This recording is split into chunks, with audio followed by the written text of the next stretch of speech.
we've ever met before. I'm Ryan. Ryan Silvertappy. We talked a lot on the internet. Hi, what is up, everybody? Welcome to Akihabara Arcade's bi-weekly on October, whatever the hell today is. Today is the 8th. As we have a fun night with our first bi-weekly for Melty Blood type Lumina, although we did have a I believe we had a day 1 tournament already. The day 1 tournament. Colin, do you remember who won day 1 for Melty? There wasn't anyone.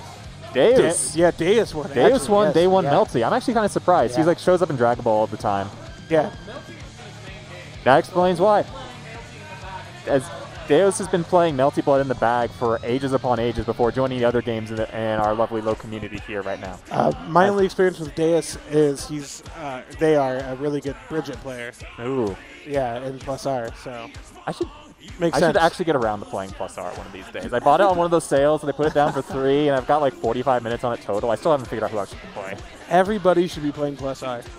It's a wonderful game. We all have a wonderful time. He just called you. Okay, I guess I... No, yeah. Nope, he's looking for that. As today at Akihabara Arcade, we've got 3 games going on in our bracket. We've got Guilty Gear Strive, which is coming up first, and we're going to be showing that right now. And then after that, at 8 p.m., we've got both Melty Blood and Dragon Ball, though I believe we're only going to be showing the very finals for Dragon Ball because Melty Blood is the new hotness right now. Yep, absolutely. I mean, if you know anything about the Colorado scene, it's all about the end. Oh, yeah. Don't tell Tekken. Don't tell the Tekken. Tekken, the reason why we have a bi-weekly is the Tekken shows up on the other week. And, like, as far as I can tell, they just don't talk in the anime Discord for the Akihabara Arcade. Oh, no. Tekken has their own Discord. Yep, Dragon Ball's got their own Discord as well. Yeah. But that's not half the reason they talk in it. They just got their own Discord. They're a busy lot, that group. Shout out to Colorado Tekken. Shout out to Isaac. And shout outs to the entirety of the Colorado Springs scene, which has so much Tekken in it. Oh my gosh, yeah. So I remember, I haven't been in Colorado for about 3 years, 4 years living here. And when I left, Colorado Springs had no scene. At all. Nothing. And Steak Fox, if you're watching. Steak Fox has been doing wonders down in Colorado Springs, and even drives up to the southern side of Denver occasionally and to our monthlies pretty often as well. He told me he might show up tonight, but I haven't seen him, so it's well, also Melty Blood isn't going to be starting for another hour, so he's got a chance if he's playing the new hotness. Yeah. I did know that he was running Smash and Strive brackets at the same time in a couple of the southern suburban ones that he was doing. He's crazy. Steak Fox is wonderful, but like, he's actually so good at organizing scenes. I'm fairly certain he literally gets paid to do it like full time at some point. He does. Steak Fox is a wonderful person that we're not currently seeing tonight. As showing up first, we've got Dazzie, and who's the other guy? I don't recognize him. No, me neither. I was hoping Noah would give me a break for the first match. When I see Dazzie sitting down on the player 1 side, my initial reaction is, oh yeah, it's Dazzie. I love how playing him in Dragon Ball. My second reaction is, and I hate playing his Axel in Strive. Okay, so I've heard about Dazzie from Base Ruthless, a Kai player, and he was like, I have to learn the Kai matchup because of this guy right here. I hear he's pretty good at the character, at Axel. Yeah. Oh yeah, like, one of the interesting things about Axel is that, like many of the Guilty Gear characters, you can play him in many totally different styles all over the place. And Axel is actually one of the most obvious ones because his neutral game at full screen has a lot of like moments where you can only kind of sort of react to it, just barely. So like, if you want to actually beat the Axel, there is some level of hard commitment to decisions you have to make in order to do so. As oh no, are we getting an Axel versus Potemkin matchup in the first one? Like the single most unbalanced match in the entirety of Strive right now. Uh-oh for Potemkin. Axel, the way that I've been describing to people on how to play that matchup is mostly, Strive has been more of a grounded-based game than, historical. And historical Guilty Gear has been, but Axel's got excellent air control between his air slash as well as anti-air options. But when I play that match as a May player, I'm filthy. I know. I feel like I'm playing Injustice. Oh yeah, if you got like the just walking up, blocking, walking up, inching my ground, walking up, blocking, because this pushback is like absolutely crazy. And his neutral control is, you know, it's Axel. That comes with the territory. But I'm excited to see Dazzie. I haven't watched him play. I hear he's a menace. Big Soup and Dazzie, the name swapped on the side, as Dazzie's playing Axel and Big Soup is on the Potemkin. There we go. Let's see if Big Soup can show good seed. Oh, progress. He has managed to do the single hardest part about Potemkin, shoving your opponent into the corner. Ooh, the excellent Mega Fist in order to jump over Axel's like Rekka spin. The red Roman Dazzie and Big Soup's not having any of it. Losing ground with backing up on Potemkin. I really like that burst because it keeps him in the corner in this situation and gives as much ground as actually wants to counter hit with the bomber, not able to combo after it. Roman cancels drifts the wrong way, but still kills because he's Axel. Was it the wrong way? I don't know. I feel like he was just drifting any way he wants me to. Because he's Axel and he can just do that. I mean, I intentionally like when people eat grab just to be closer to Axel at that point in time. I know you have to block like pretty solid 60-50 when you wake up right there, but still. Air dash back from Dazzie. Oh, that was like an unintentional burst bait that almost worked. And Big Soup has a... Dazzie takes the first round on their first game of Akihabara's October 8th bi-weekly anime tournament. As Big Soup still has plenty of room to go. We're doing first to 3 across the entire tournament because Stripe just runs so quickly. Oh Lord, why do you have to do that to me, Noah? I'm the worst at the first to 3. I kind of like it because it gives you more time to learn your opponent. Because like the first game, you kind of have to like assume they're just playing the character, but the second and third games, you can really figure out what your opponent specifically, how they're playing the character. Yeah, and that's what I don't like because I rely on the first part of that. But here we go. Oh, some time stop shenanigans. Not gonna hit it. We're gonna get a nice counter hit. Nope, no time stop. That's okay. Even a whole lot of weird seeing, but why this matchup is so dramatically in favor for Axel with a perfect on his on round 2. JS, and then a whole lot of 6P, standing P. That's the Axel motive. Without the ability to dash at all, Potemkin has to take some very extreme risks against whatever Axel decides to do at that moment in order to get close and do his grappler game plan. He's not recovering in time. He eats the whole super reversal and is sent back to full screen against the zoner. Because of Potemkin's rather extreme matchup spread, he's like one of the few characters I feel you absolutely 100% have to have a secondary character in order to play him solidly. See, I don't know. I don't know about that. I mean, if you're playing Potemkin, that's a commitment in its own right in this game. Like, I think if you switch off Potemkin, then you're losing valuable experience. You're losing valuable, like, you know, just matchup knowledge in general. Learning how to play people. Yeah, but how much can you do to a 7-3 matchup? I mean, there's a lot you can learn how to play. I mean, the 7-3 like matchup. Right now, we're showing like Potemkin's actually got a pretty good solid lead with taking half of Axel's life and throwing it to the corner. There's a definitive difference between like top-tier players doing 7-3 and someone not doing matchup. So if you like Potemkin, I mean, this match is going to be hard. Every character has hard matches. Even if it's a good match, it can be hard. But it looks like Big Soup has been, you know, dealing with going in. I believe he got chipped out right there. Maybe. Because he didn't faultless defense and he was working on the tiny sliver of health.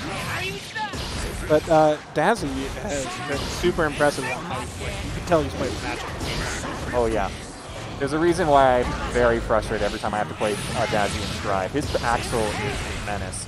He knows exactly when to go for the risky options or when to go for the more safer op like that perfectly. Yeah. Like he just knows like instinctively exactly how to run a match against you when you're not looking for that command grab and doing the double rounds of the time stop super. Very nice. As Dazzie takes it 3-0 in a strong matchup on our first game of the night. Axel wins. Yeah, no, I think 100% that at levels that we're playing at levels of regionals, even majors, if you're playing a character that is down by a deficit of quote-unquote matchup-based kind of things, there's no reason to technically run from it. You know, you can learn to play the matchup in certain different ways, and you can change it up against different players and how you play and take your own unique approach to it, especially in Strive. Oh yeah, like one of the examples of that is that I have to go play on stream. Is that our commentator is being stolen away to play in the actual tournament that we're here for. It turns out that everyone who showed up loves to play fighting games, so we have to go and play fighting games. As I'm likely to be called up relatively soon as Silver.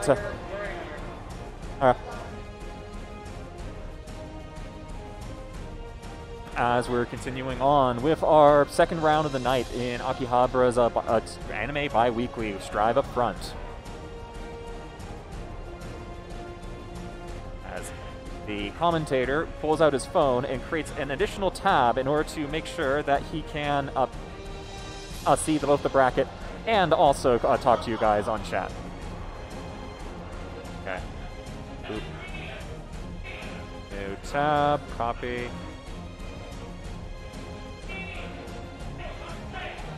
As our competitors are setting up in.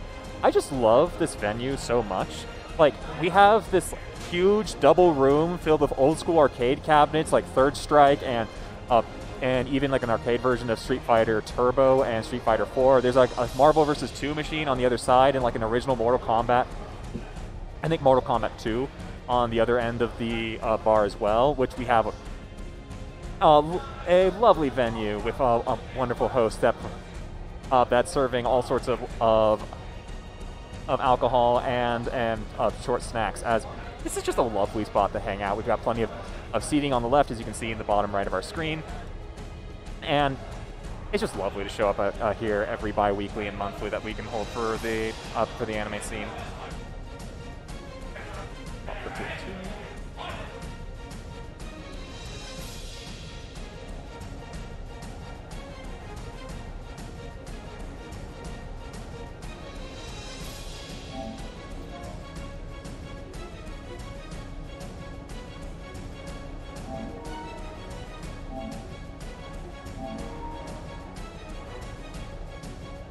As setting up on the stream right now, we have our lovely I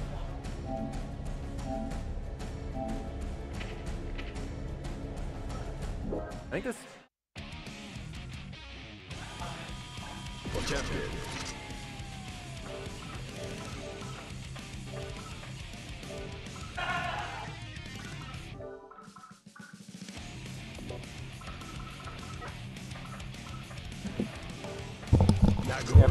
There we go.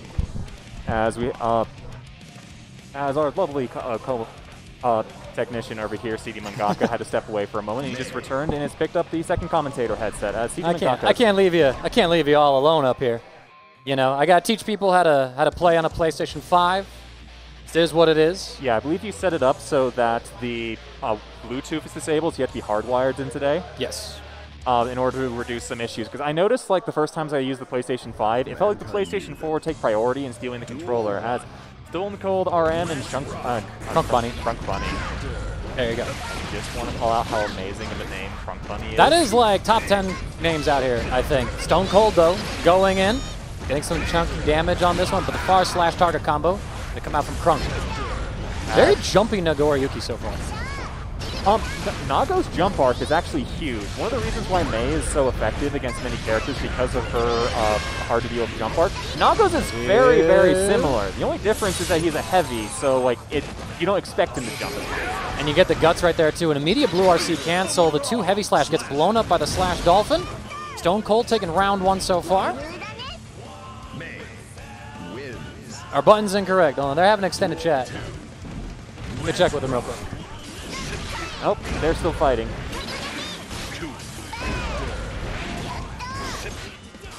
We just got heard that everything is in fact still good and they're all right. All right, just wanted to check it out. Crunk Bunny put into the corner, gets an air-to-air with that JD, I think that button is? Oh, the anti-air, though. Huge punish coming in from Stone Cold. crunkbunny holding on to this burst, not sure if that's the play. And he gets a wall break in order to work with it. He's only got the 1 life to work with, so I personally would have liked to see a burst in that combo. Although you have to remember, Nago's got a ridiculously high guts rating, so he might be able to save it for like a final game-winning combo if there is enough health to even get comboed. Flow Slash doing the job there for Stone Cold. He's going to take game 1 pretty clean, and they're just having like friendly chats. I think this is crunkbunny's first time out here. He actually came up to me earlier saying like, oh, do I talk to you to sign up for the Strive tournament? It's his first time coming out, so welcome to the scene, buddy. Oh, it's just always lovely when we get new people showing up.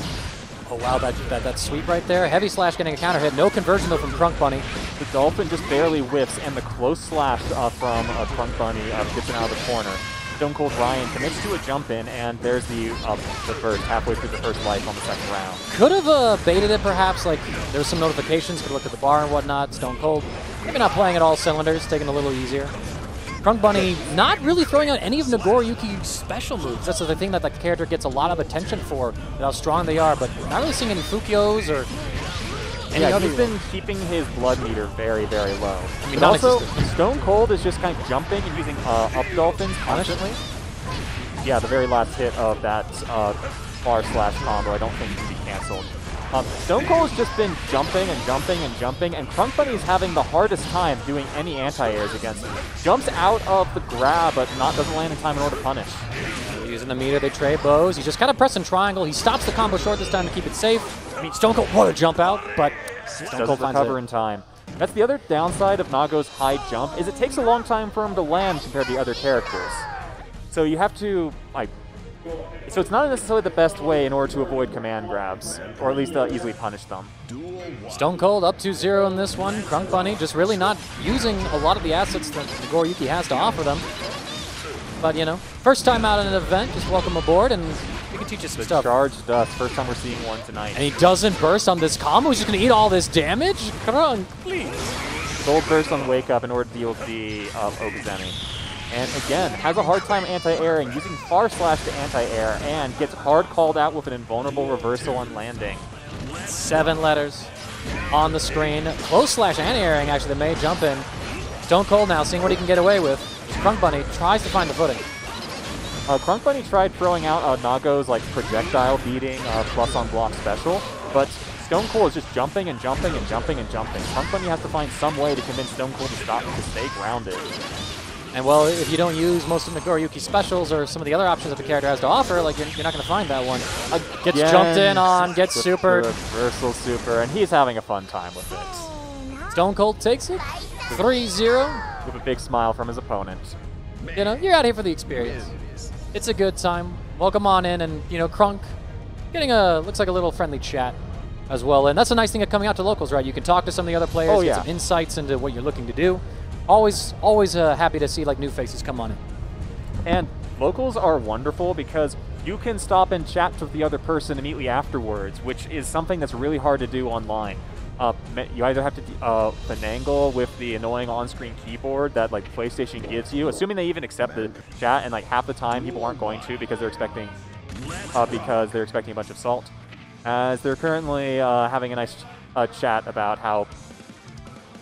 Actually, what we were just talking about, using Nago's various specials in order to control space.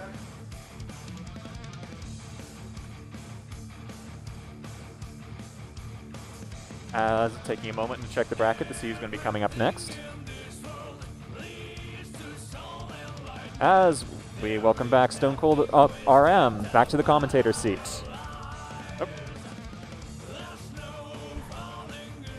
Juggles over and hands over commentator 1. Welcome back. Man, this game is not Melty Blood. Took me a hot second to remember how to play the video. Yeah, I was actually getting a lot of that in the casual warm-ups I was playing ahead of time. I was playing Dragon Ball, and I got a lot of messages he was talking to me I totally did a Melty Blood bash macro right there, and just got hit for it. There's a few times where I did jump up and then green guarded, and I was looking for the dash macro from Melty. So I was trying to have some dash using that. Okay. I mean, he was super nice. Okay. It sounds like that I have to go play in this tournament as well. Oh, no. Oh, no. So good luck and have fun. I'm going to have a grand old time.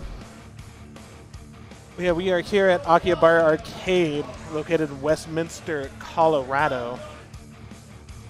We are a part of the Denver metro area, so if you guys want to come out here and play some Melty, some Strive, some Dragon Ball FighterZ, whew, those guys are good. And, I mean, Akihabara is a wonderful place to be if you like arcades in general. We have multiple Third Strike setups. Yeah, I can run stream. Yeah, I guess I'm running stream as well. Man, you guys are pumped up with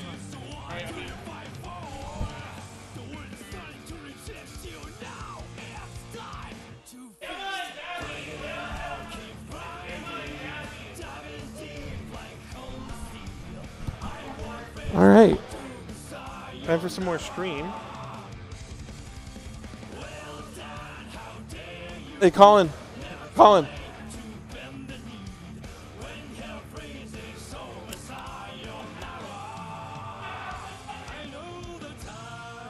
Very nice.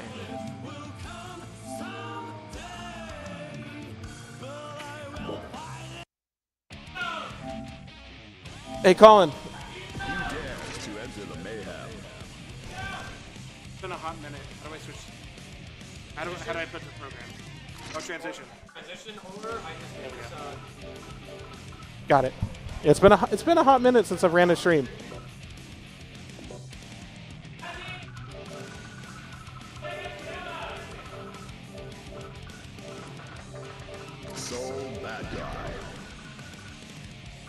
All right, we got some Colorado players, some classics here. We got CD Mangaka from the Dragon Ball side of things. He is the local Dragon Ball TO, absolutely killing it. Never seen somebody with so much passion for one video game. Then we got my good friend Scijo. Oh man, Scijo, I love you so. You're such a great guy. Such a great guy. This is going to be a Ram versus Soul Badman matchup. Ram LaBelle Valentine. All right, Mangaka playing the Soul Badman. He's been playing that since day one. Can't fault him. What a great character. Everyone's having a great time.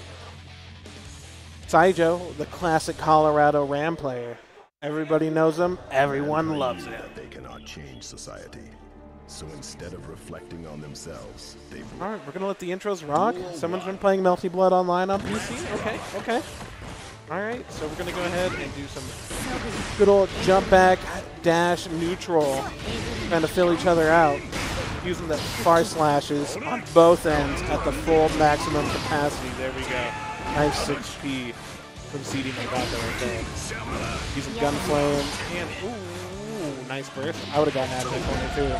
Ooh, the charged dust. Let's see the combo. You got these? Multiple dusts in a row. I respect it. Missed the grab, but it's gonna PRC for the S. Oh lord, you gotta get out of town on that one. All right, going with the Gunflame for the 6S right there. And we're fishing with far S. That's what we're gonna do with Ram. All right, applying the pressure. No green guard from Scijo. That's okay. Looking for a wall break. Oh, gonna get. Oh, the grab like that. You gotta throw him back to the corner. Really nice red RC. Soul Badman, still a problem. He's not done. The 6S nerf, it's okay. Fire slash nerf, that's okay. CD Mangaka, he knows. He knows. All right, so I think this is going to be a switch to. You say Ram? I'd be very surprised if we did. Jacko. All right, this is what he's been playing. Scijo's Jacko is it's very fundamental. He likes playing the really cut and dry kind of Jacko play style. He knows the smicks, he knows the safe jumps, and he's really good at playing lane. Oh yeah, by the way, his favorite button is 2D. Beautiful grab there by Scijo. He got that on defense. Finally, at one point, we got a minion on the table. Clear. Using that jump D to get out of there. 2D. Tell me. See, here we go. Classic Jacko stuff right here. 2D again. I'm telling you about the 2D. You gotta watch out for the 2D. Beautiful Red Roman cancel. Not going to capitalize off of it. They're going to explode. He's looking for a mix. Not going to get any. That was a very convincing round. See, I told you, my boy knows how to play Jacko. Alright, we're just throwing each other out full screen, throwing projectiles. Kicking minions across the screen. Hey, there we go. Classic, so bad man. Running up, pressuring, got him in the corner, but Jacko is pushing him out.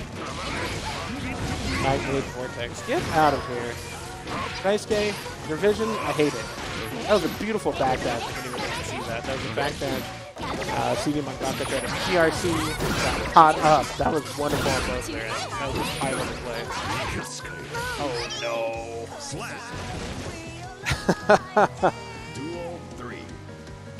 Alright, start of round 3. There we go.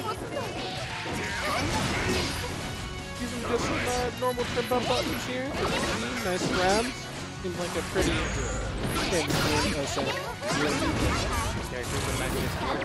looking under. Oh shoot. Here we go. Hit him with the bubble Scijo. Beautiful air grab right there. Oh no, are we gonna get the Dunkaroo? Oh my god. Oh my god.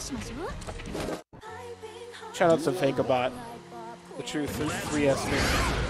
Get me on, I got things. Alright, wonderful. Playing some true neutrals, away, but the Night Raid Forces in the backdash. You learned that from me. We play together all the time, you learned that from me. Nobody plays against a bunch of Street Fighter players who doesn't know about the backdash at all times. There we go. Beautiful grab again by CD Mangaka. He's been getting a ton of mileage out of it.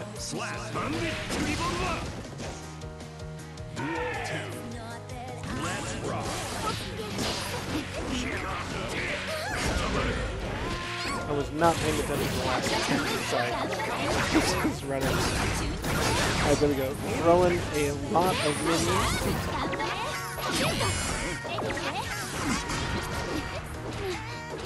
Keeping him in the corner at the far side. Not using any green guard to push him out. That was one of the nerves. Are we going to slam him? Is this going to be a Dunkaroo? No, it is not. We're going to keep the Jam Cracker slated in.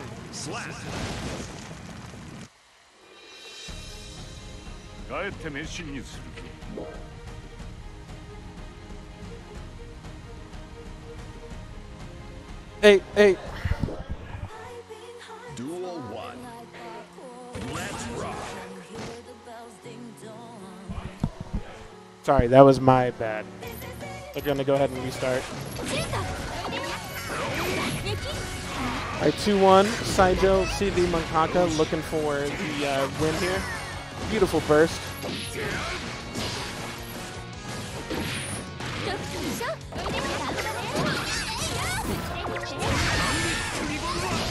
Clearing out those minions. Absolutely. Why not? Why not just keep the 6 here?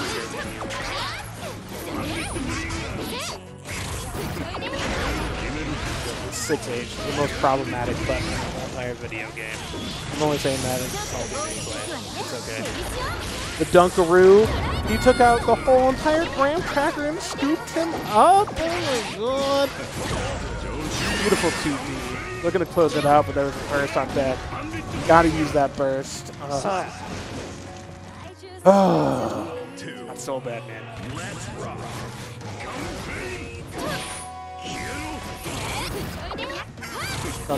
Every Jacko loves the 2D. The 2D Jacko. Absolutely wonderful. CD Mangaka making absolute mileage out of the Gunflame and 6H.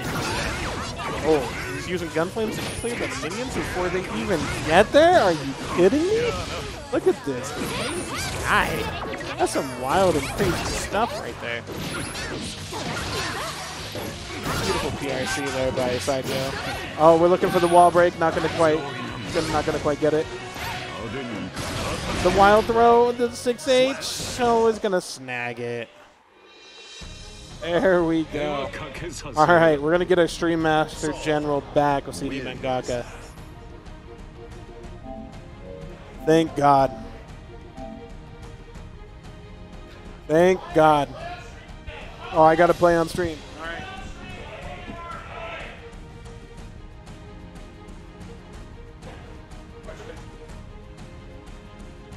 There, he's got his, I got that. Who's going Super Saiyan? Strive, man. As next up on stream, we're going to be playing D Jones and MDPpoet. As currently we're listening to Noah announcing out and calling out to the audience to try and get everyone connected. As welcome back, as I just got back from my match off screen. Got ourselves the next match coming our way right now, my friends, as Silver Tabby again sits down on the microphone, sitting in the wrong spot, but that's okay. Don't sweat it. There we go. We're going to swap it over. As I believe we're going to be getting StoneColdRM RM and MDPpoet coming up next, which is going to be a fun one. As Poet has one. Is he like the only Zato player in Colorado right now, it feels like? Possibly. At least the only one that attends tournaments. And at the he's moment. also really good at it. As Poet is showing up right now as the two of our competitors are sitting down.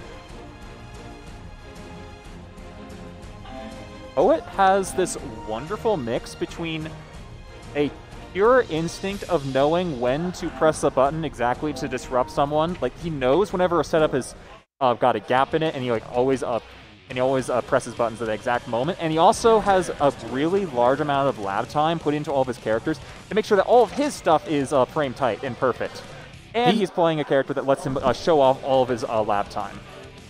Poet is a man who makes sure that you show him real meaties if you really want to contain him. Because he kind of mashes almost to a fault. He's really good at picking his battles, and when he's in top form, he can hold. He can block all right. Don't ever get me wrong on that one. He has the reason why he can choose and like see and know like something is fake or not is because he's got such good reflexes to pull it off on top of his innate knowledge and his time labbing. And Poet is a monster. You know what else is a monster? Our very own commentator, who is running on the very monstrous May. Oh my gosh, yes. Stone Cold. Oh look. Carter! Mankind knew that they cannot change society. So instead, As we're getting a quick reminder that we've disabled the Bluetooth on the PlayStation 5 in order to make sure that there's no crosstalk between the PlayStation 4. The PlayStation 4 tend to grab onto controllers more aggressively than the PlayStation 5. When we were practicing earlier today, like the controller kept syncing over to a place. Well, the thing is, when you turn Bluetooth off, the PlayStation 4 controller isn't going to stay connected through Bluetooth on the PlayStation 5. You have to stay wired in. Poet unplugged his controller because he's used to playing unplugged with Bluetooth on. But we turned that off because then we don't have controllers being stuck on consoles to then trigger and interfere with games, as well as it kind of improves the input consistency. Although Poet dropping the combo, that could have been the end of round one, as he got an amazingly heavy counter hit, taking away 2/3 of StoneColdRM's life, and then got a charge death immediately afterwards. The only reason that StoneColdRM is still alive is because he dropped the combo. And it's okay, Frog is here. Frog is here to save the day, one of Poet's favorite special moves. And again, you can see like how aggressive Poet is with a lot of his resources.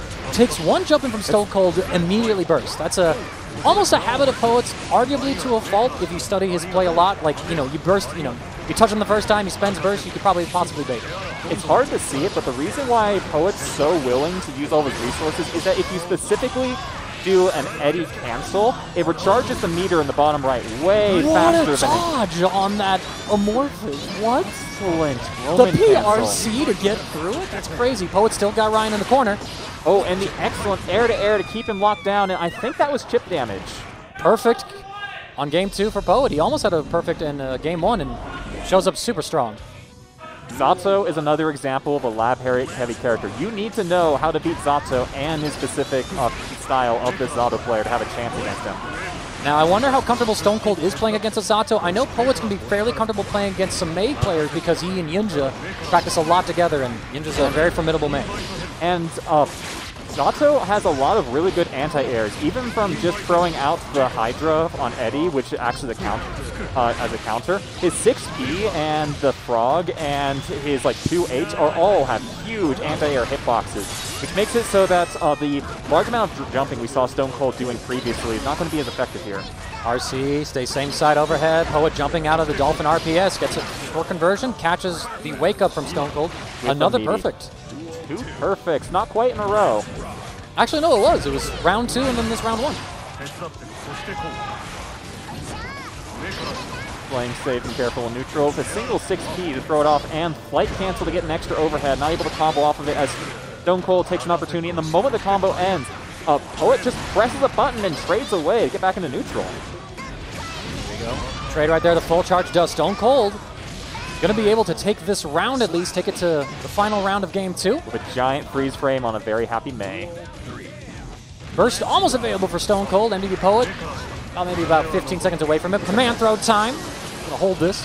And Meaty to the 2S. And immediately cancels into the Frog for another frame trap that gets eaten. Another flight cancel in the overhead. And Stone Cold presses the button after getting hit by the extra overhead. The command throw. Poet's got Meter, does not choose the RC, knows it's not going to lead into a kill. Hold on the RC. You want the resource to extend pressure, perhaps get the kill game-winning conversion.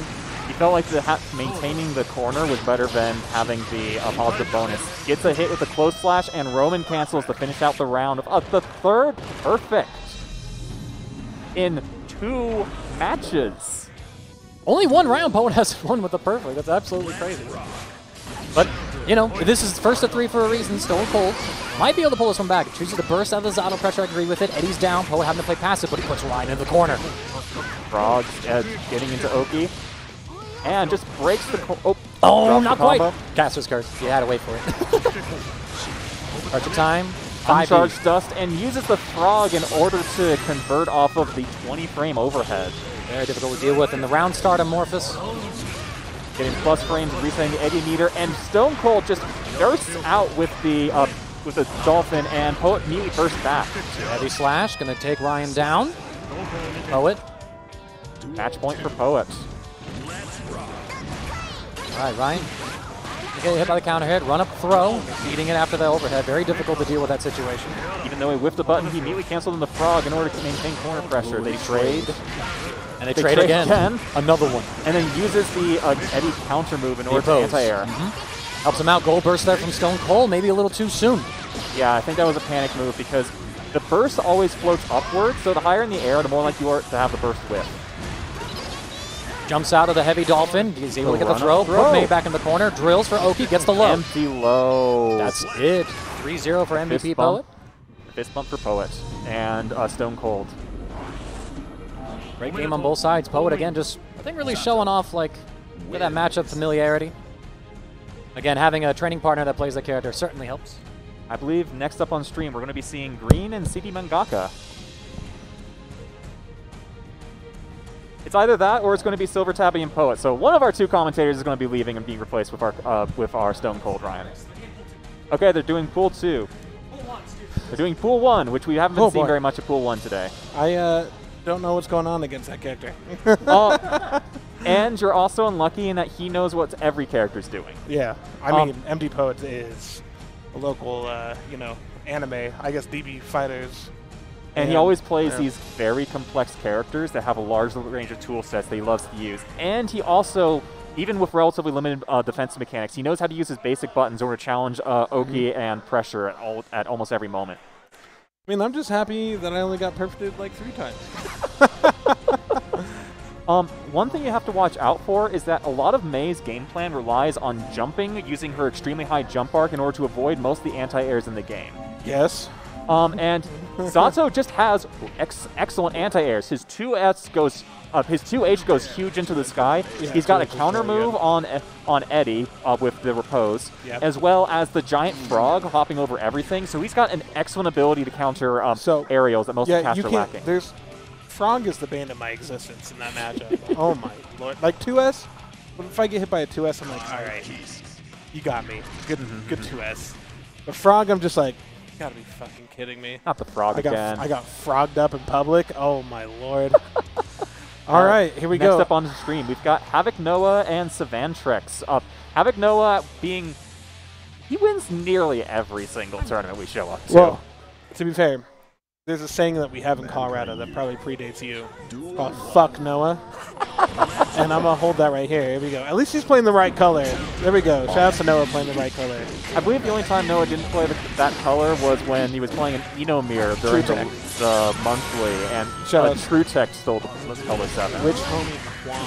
He brought the wonderful Witch Hat. I don't see him here today. Chris, I love you. I miss you. I was supposed to have lunch with him, and he got a flat tire.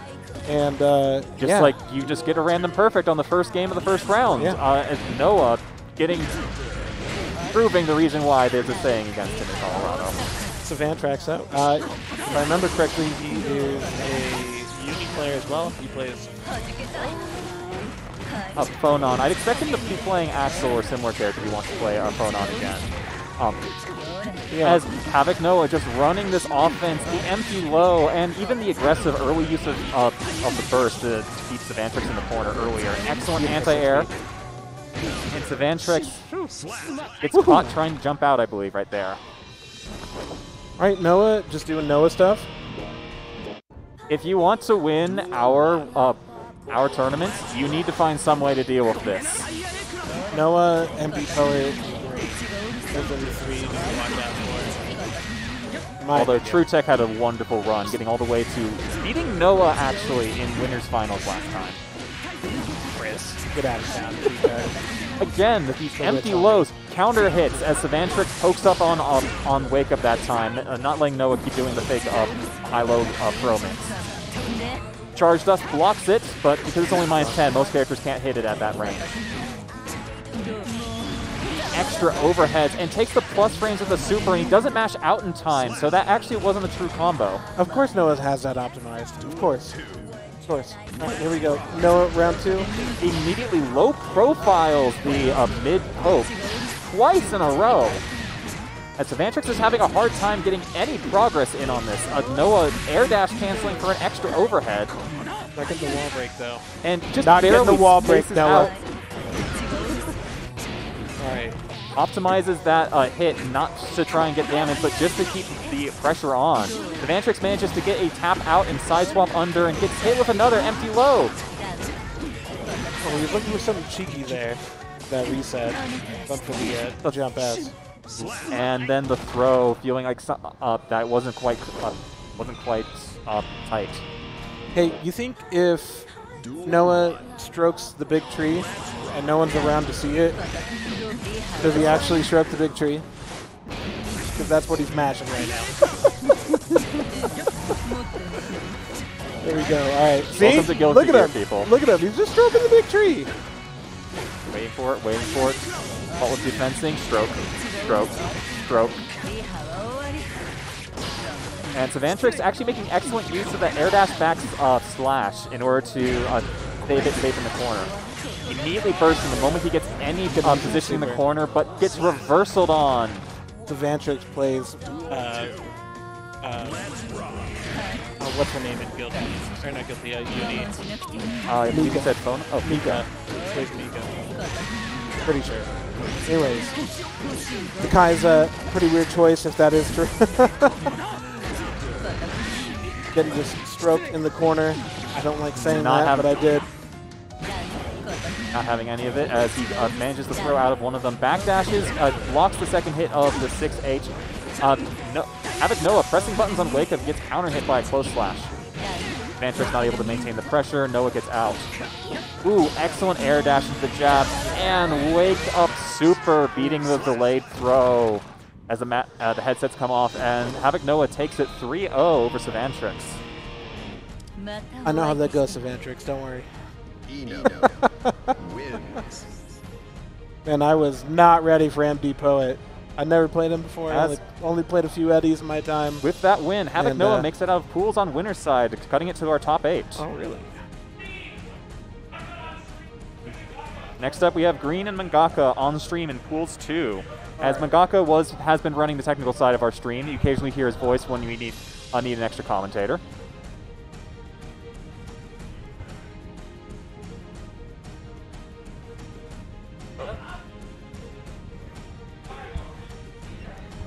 As we know, we Alright. still have Stone Cold Ryan and Silver Tabby commentating, as next up we're seeing Green and CD Mangaka on stream.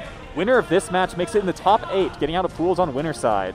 So I got the pleasure of playing with Green last night. Uh-huh. You know, I only got a little bit of time to play, but I played against him in Base Ruthless in an online lobby.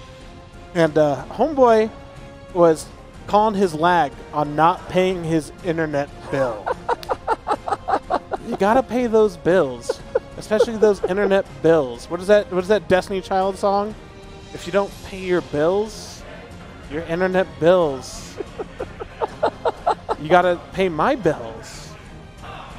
Well, But yeah, he was blaming on he didn't pay his internet. He paid it halfway through, and I have to say the connection did not get any better. He still whooped our ass, but it was still. I mean, compliment the Stride's neck code if you can handle that. Last time I saw Green, he was knocking me out of loser's bracket at our monthly, actually. That does happen. Which I was a bit annoyed about it because I had just gotten double jeopardied by 2 different Jackos. It was Jacko both times. The Jacko on Jacko violence. I mean, Yep. there's 3. Jacko knocked me out of winner's side and a loser's side, and Green was playing Jacko. There's 3 notable Jacko players here that can play the video game. And I with Jacko. think one of the others, I think Burst Burglar, plays Jacko as a side character, and will swap over to his main, which I think is Chip. I mean, yeah, he plays Chip, but he no longer likes Chip after the J2 nerf. It's almost like the character's not broken anymore, not winning everything like he got our day 1 tournament. I mean, Ryan Burst Burglar knows what he likes, and he likes top tier. How can you blame him? Yeah. Winning is fun. Don't let anyone ever tell you otherwise. But the most part I've seen him been playing is Jacko, and Scijo also plays Jacko pretty well, like we just saw earlier. I mean, he did get a little schmixed on the Soul Badman part, but that is the Soul Badman. Okay. The announcer just called that I'm going to be playing my match off stream right now, so good luck, Stone Colds. All right, And see you guys later. back Enjoy the again. match between Green and Mangaka. The Green Man and the Mangaka. Man, Mustaine, if you're here watching, I miss you, buddy. I could use you right now, pal. All right, so we're loading through Guilty Gear Strive. Oh, my Lord.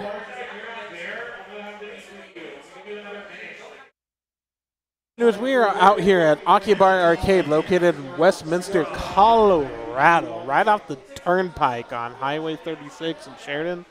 Woo, if you guys ever want to come visit Colorado, that is the place to stay. You got bus access to Boulder, you got bus access to Denver, and you're in walking distance of Akihabara Arcade, the best place in the world. When I die, spread my ashes here. Burn me up. Put me on the third strike machine, maybe a little bit on the plus R. Jessica, a little smidgen, a little spice. To enter the mayhem. Anyways, we got Green, who was the Colorado Geo for a hot minute, now playing Jacko, and CD Mangaka, T.O. Dragon Ball player extraordinaire.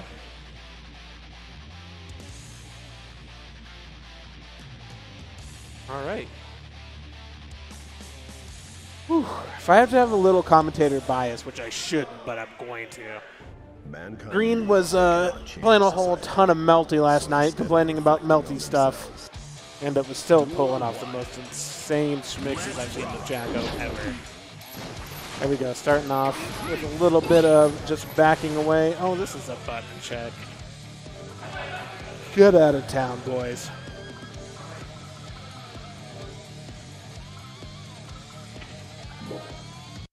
All right, no secrecy in the button check. Not picking a weird character. All right. What? Green, you stop that. Checking his buttons. Jacko. All right, now we are in the thick of it.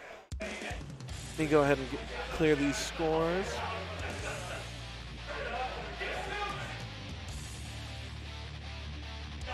Green on the Jacko, CD Mangaka, on the Soul Bad Man. Mankind knew that they can. Duel 1. Let's rock. All right, round stop. Here we go. Switch around those names. See Mangaka on the Kai Kisuke, the Kyle Kiss Me Soul Bad Man. Faking out with the Gunflame, getting the grabs in. Nice burst by Green there. Green's still checking his buttons, I guess.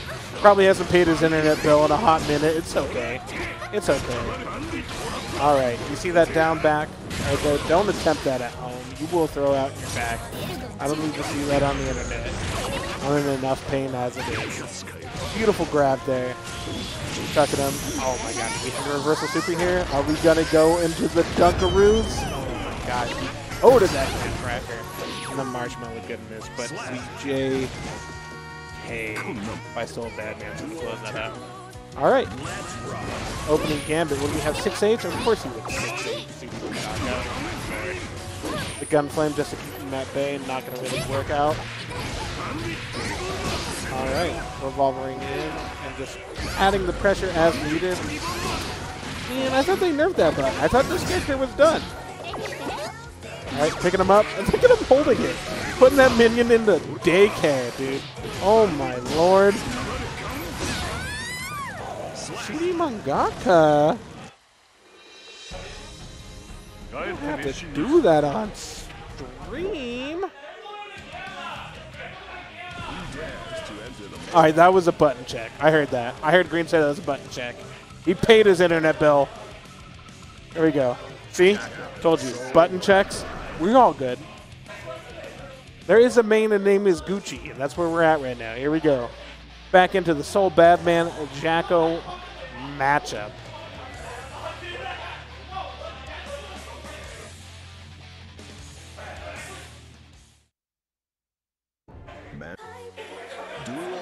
All right, we got 1-0 CD Mangaka opening up game 2 with the 6P. Absolutely disgusting.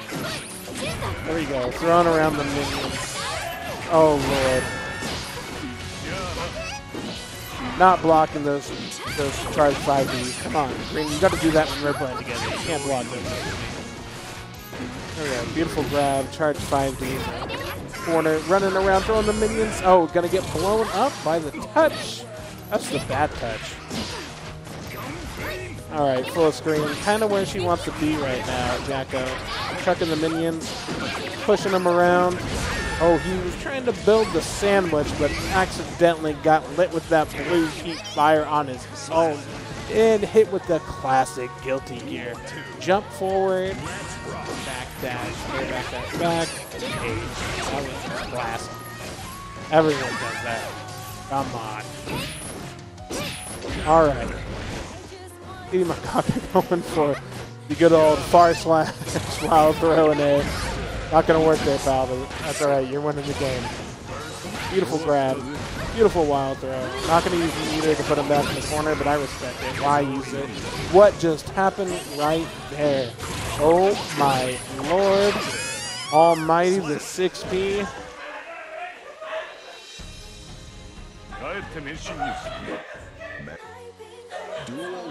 Oh, they're having a great time over here. I am surprised they just didn't pick Jacko.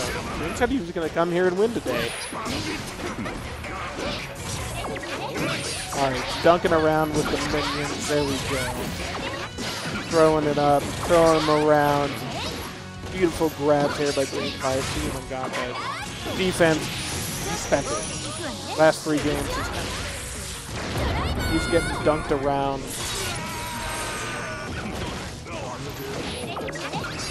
Oh, throwing out the minions. Keeping them at bay with the JPs. Oh, here we go. Failed burst. Mangaka gonna have some time to capitalize. The YRC, here we are. This is, oh my gosh. If you want to play a little bit of catch up, this is the part where you do it. Call it! Call it, stop it! Opening cam at 6-8. Get out of here. Come on. Come on, Colin. You gotta stop that. You gotta stop. Alright, Green back in the corner. Some solid pressure with some staggers. The 2D minion. That's his favorite. Oh man, if you ever played Green his Jacko, that's his favorite snake right there. Oh my lord. Are we going to see a wall break here from Scijo Mangaka? No clean hits on the DP. That's okay. The wild throw to throw him out 3-0. Are you kidding me? Are you kidding me?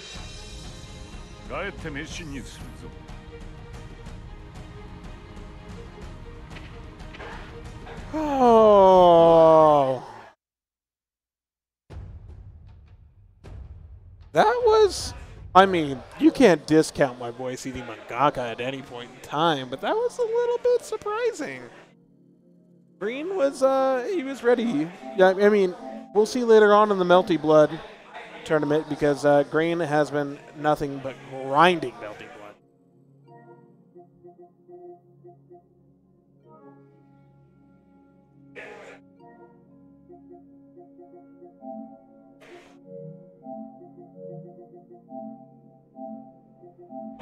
All right, we are out here, Akihabara Arcade. If you can see in the background right there, our beautiful cabs. Absolutely wonderful place to be. We are playing all sorts of fighting games. We're located in Westminster, Colorado. Uh-oh. We're restarting the PS5. There's MDPpoet. I need to check on my own tournament matches. Intentional throw against MDPpoet. I want everyone to know that. He's way better than me. He deserves to win. It's intentional throw.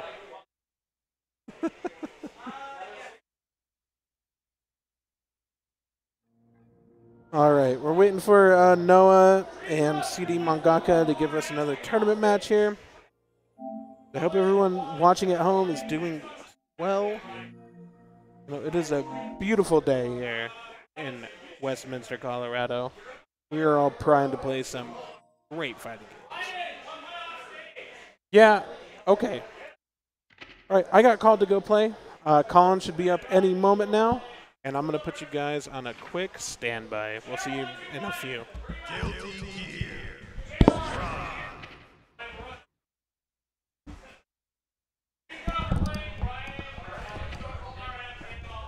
Versus.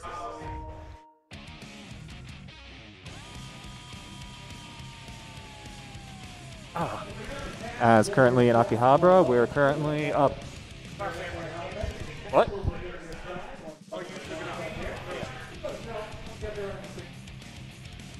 As currently we're setting up for our next matches, as we had another commentator swap over.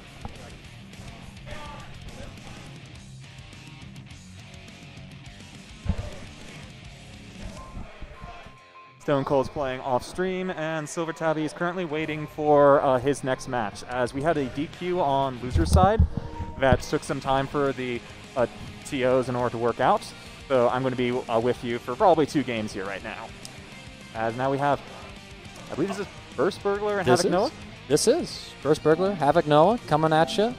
This is looking like, I believe we are within our top 8s. Yes, we are. Yep, so welcome to the top 8. I'm going to update that real quick.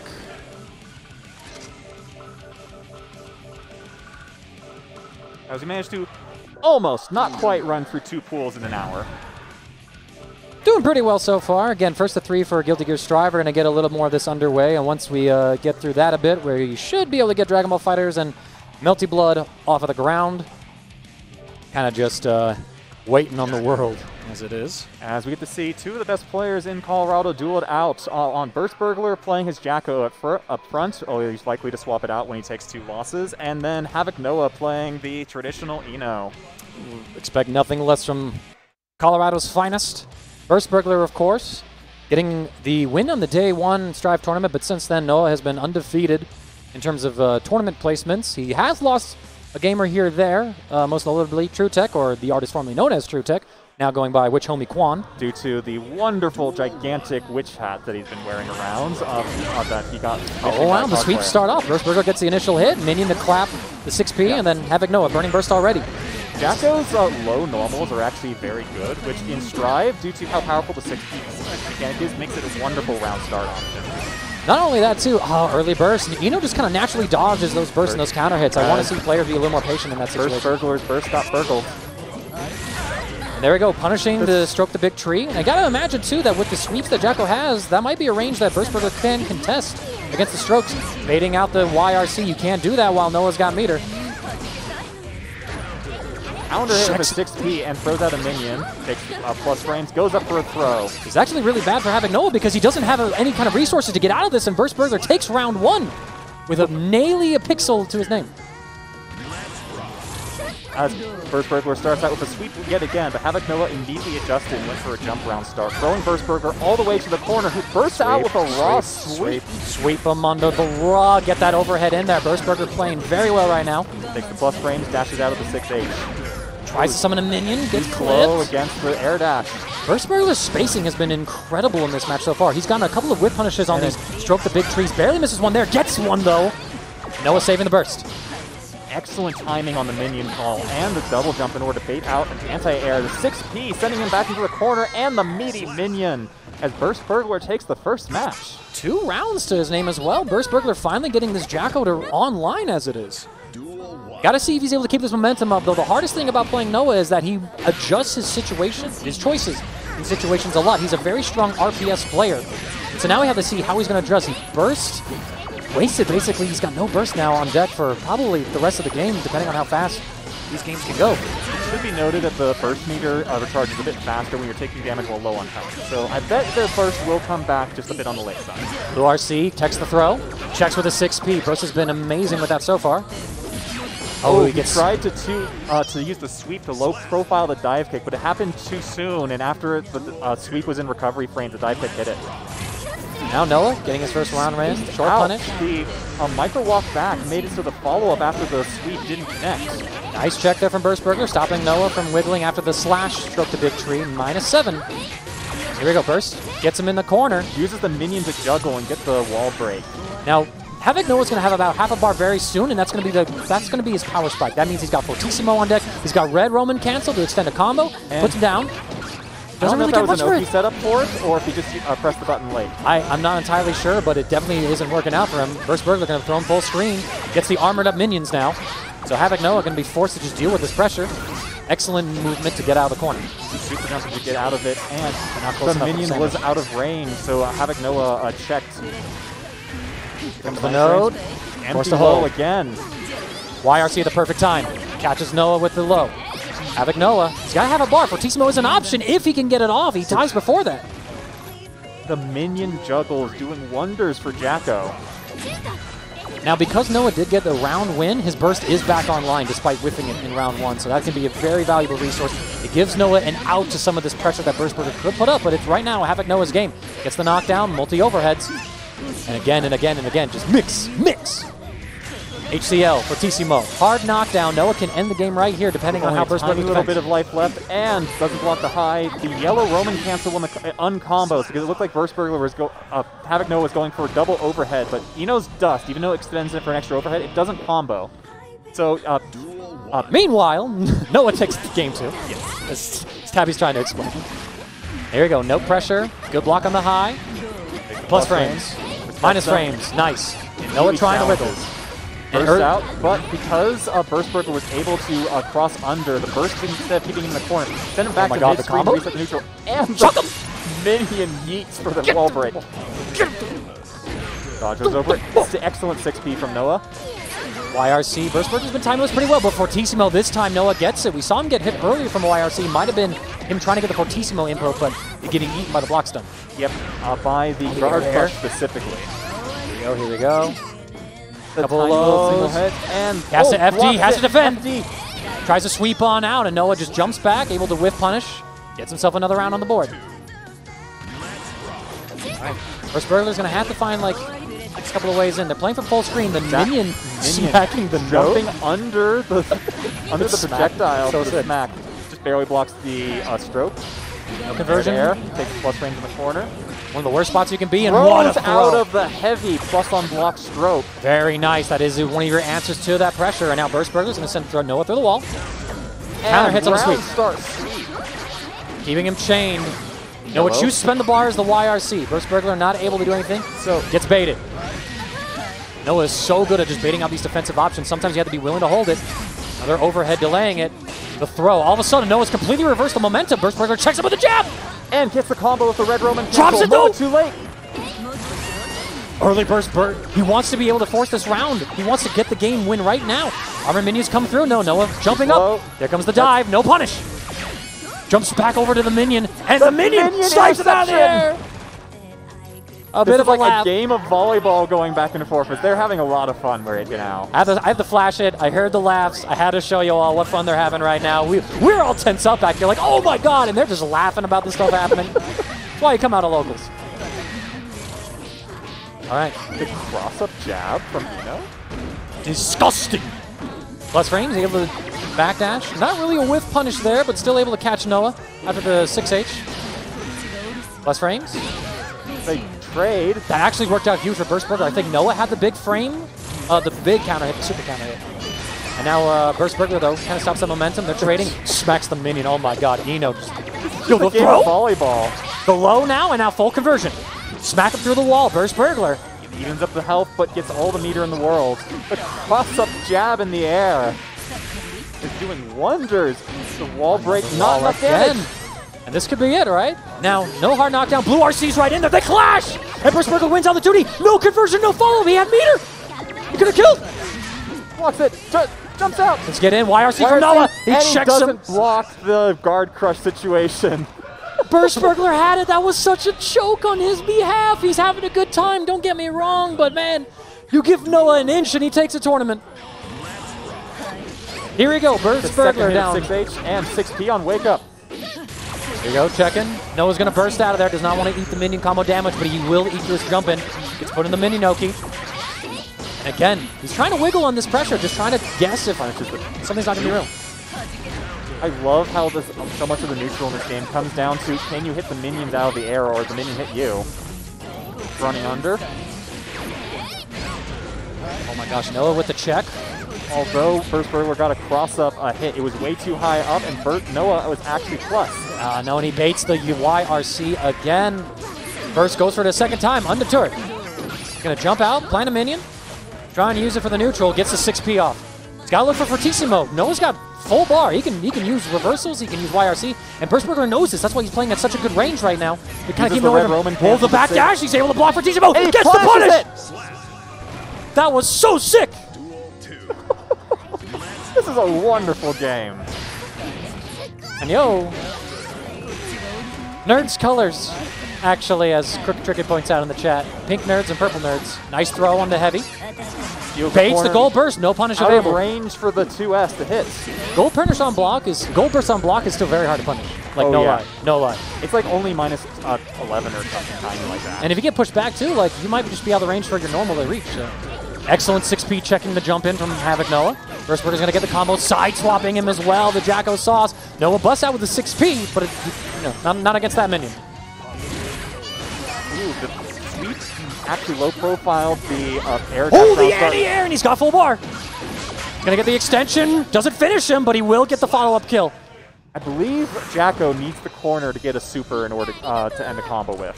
Just RC again. you have 100 RC again. Just RC him one more time. Keep going to the corner. Keep going. One more time.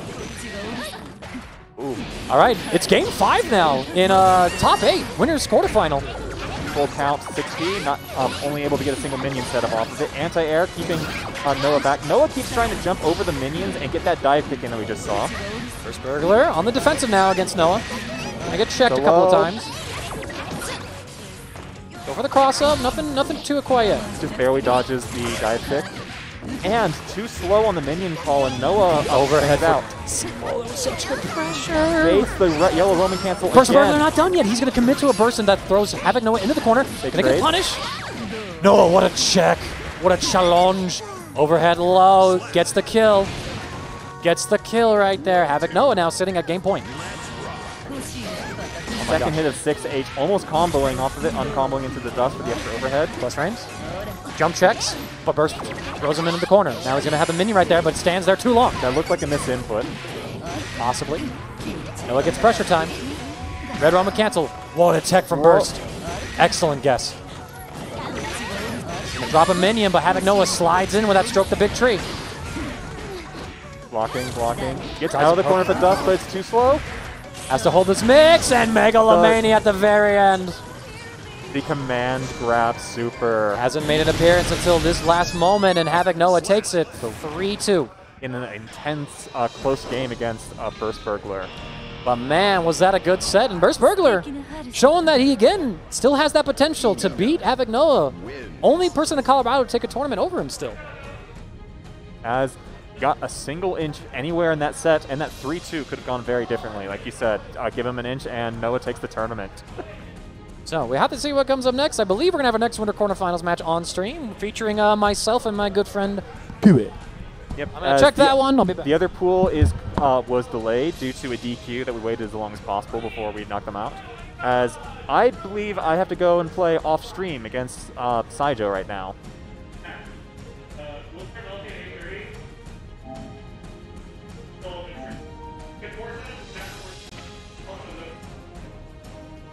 We're currently organizing as the TO is calling out. We have both Dragon Ball and Melty Blood coming up later tonight, as we're currently organizing the Melty Blood startings. Melty Blood is a bit late. We were supposed to have started Melty Blood 30 minutes ago. And we're also moving the setups over to start up on Dragon Ball, as we're running MDPpoet and Mangaka on screen. As I have to go and play my match off stream right now in order to get the other pool finished up for Strive. So I'm going to be handing over the commentary to our next technician, which is Excruciation.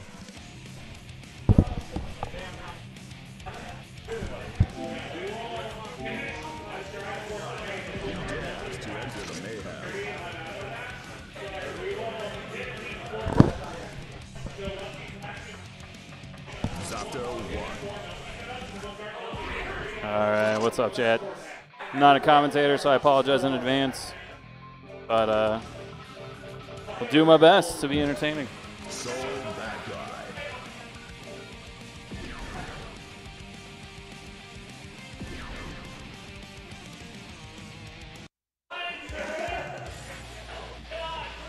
Got the classic matchup this time. Dragon Ball boys going against each other. Dato versus Soul.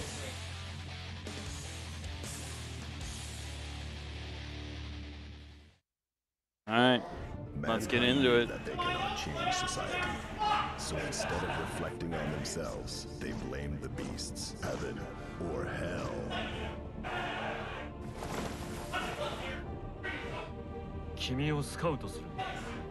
Letting the intros rock like classic gentlemen. You love to see it. And the Soul cosplaying as Kai. But will he do better than Kai? Let's find out. Alright, just backing up into the neutral. Flame to kill the Eddie. I like it. Ooh, success and immediate burst from Poet. I like it. Oh, nice. Gets to jump in. Doing weird Zato shit. Block strings. Ooh, nice 6-speed. Man grab. I like it. I like it. Damn, caught him crashing. Alright. Throwing out the volcanic viper into the dust. Oh, baby. Is this it? No, not even close. I'm sorry, I'm bad at this game. Directly into super. Okay, all right. Never want to doubt Poet. And he goes right over Soul with no regard in helping Zato at all. Ooh, there's the frog. Far slash into block strings. Here we go. RC to keep it going. Oh! Oh, I feel like man grab would have been the better option there, but back to neutral. How is he going to get in past this head? Oh, he's not. He's just going to get fucking bopped by the drill. Oh, we're going just right back into it. Holy shit. They are not wasting any goddamn time. Alright, neutral. Frog coming out. Flame on the ground. Gets eaten by the drill. Ooh, hit into the shield. Full combo. Ooh, burst? I don't know. That's a late burst. I respect it, I guess. In the full combo, get him in the corner. Air throw. Oh my god, the PRC to fucking dodge the air throw. Oh, but full combo here. Okay. Wall splat. Alright, good damage, good damage. But resets the neutral. And yeah, that's what I was afraid of. Resetting the neutral against Zato doesn't always seem like the. Oh my god, nice game grab. Didn't kill here? He got those? He don't got those. But he got him into the. Oh! Oh my god! Oh shit. Alright. I like it. I love it. I'm here for it. Right into it again. An update scores, fucking heathens. Alright, here we go. Eddie Shield out into the. Oh, not today, Satan. 5K blocked and the block strings and the knockdown. Alright, more block strings. Yep, drill. Get him in the corner. Ooh, but hits Eddie with the flame. You love to see it. Trade on the Viper in favor of Mangaka, but right back into the corner, man. Holy fuck. Fuck this character. All my homies hate Zato. And the combos keep going. Man grab. Alright, what's he gonna do? Oh my god, just run up and do it again. Oh, you know what?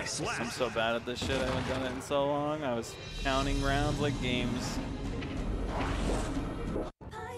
Alright, that was. God, dude. Right back in here. Damn, I missed myself now.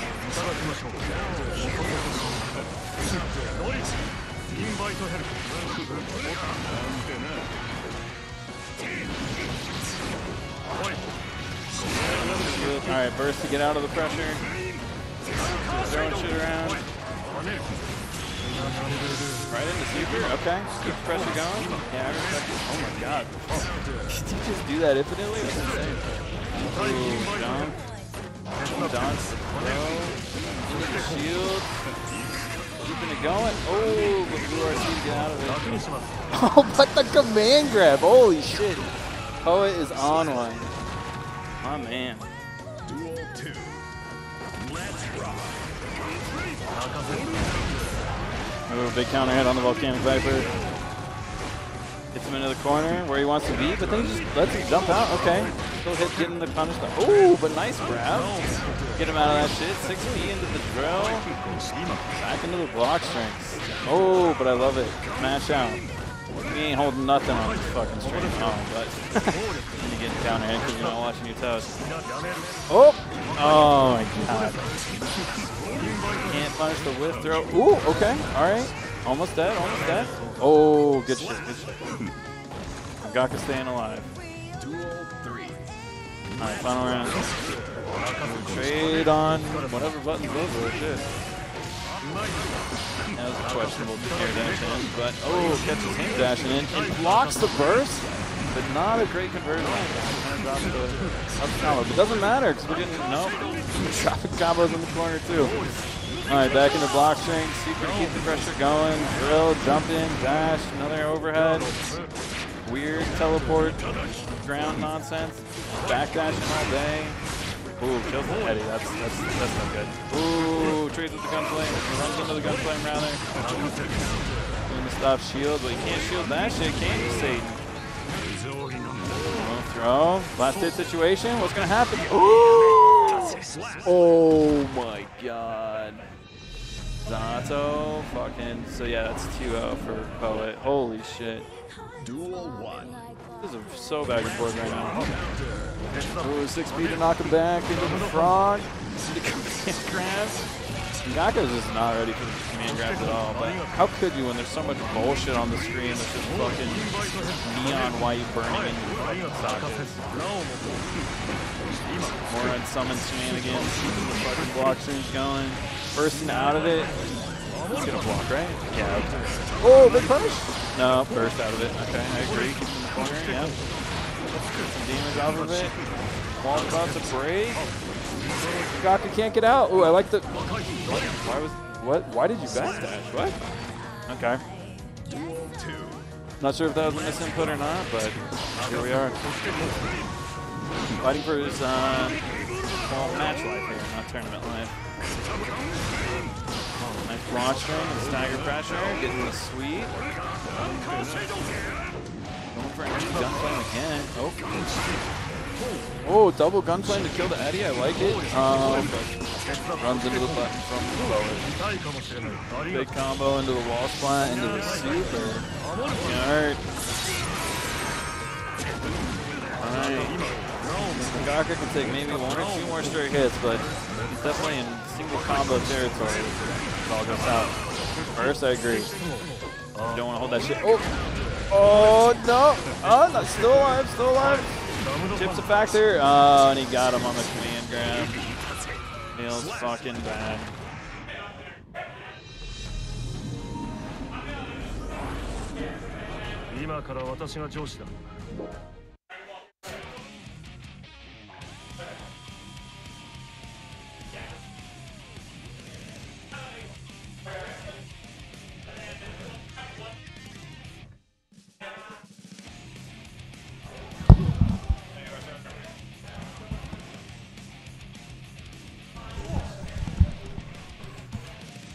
Beautiful set. Fun times. I wanted to get the air tech on that game 2 win on Poet. I was just a little too slow to realize. Excellent stuff. MDPpoet, Havoc Noah is your winner's final now, my friends. Gonna get this one set up right there as we kind of burn through the rest of Strive, and then we're gonna be switching over to do the rest of the games for this evening. So Poet with the 3-0. And we're getting the rest of losers kind of sorted through, my friends. So here we are. Here we are. And starting on off, winner's final. MDPpoet versus Havoc Noah. The RPS gods of Colorado, if we're being honest with ourselves. But here we go. Oh, it looks like we missed like a bit of a throw right there, potentially. Unsure, puts him in the pressure. Immediate burst there from Havoc. And Noah going for an Amorphage to call out the jump. Noah able to land, though, and block it. Burst back from MDP. Just covering Zato. You saw Noah wanted to check Zato, and Noah not able to reach it with Carter or MDPpoet. Pulling him back. Gets the counter hit right there. Very aggressive openings from both sides. What a 6P. Calling him out. Gets the overhead hit there. Poet. Get probably thrown through the wall right here if Noah gets the splat. Not quite yet. Empty throw. OTG trying to get that kill, and he meets him with the air-to-air. Round 1 over to Colorado's ruler. Sovereign Wish. Opposed, bleeding outstroke the big tree. Poet enough conversion, though. Overhead, but Eddie goes away. No conversions available. Now it's Noah's turn. And excellent. Noah seems to have this great sense of when Poet wants to try and jump out. He's meeting him in the air. Get a frame trap into the 6P, catches a jump out with the low, forcing him through the wall. MDP now goes in with the blue burst, and Noah with the Fortissimo in reaction. Putting Poet into just a lose situation. If you push the button, you get hit. If you block it, well, then you got to hold a guard crush mix. Cutting off. Ooh, the teleport potentially almost dropping it. Throws the note back. Unique option to Zato. Gotta hold it now. Jumps out of the heavy. An early burst again. That habit about Poet I mentioned earlier. Costing him a full burst gauge. Not going to have that resource until a game, round 3 rather, or the next game. Oh, it looked like Poet had a jab check right there, but Noah just running the mix. Gonna check him here.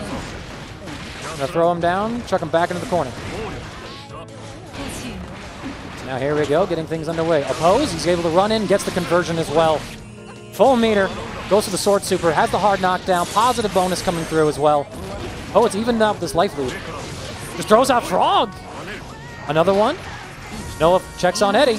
PRC's in, blue RC in retaliation. Oh, just trying to play as slow as he can. Noah gets a huge hit though. Oh, the hover, the 6P!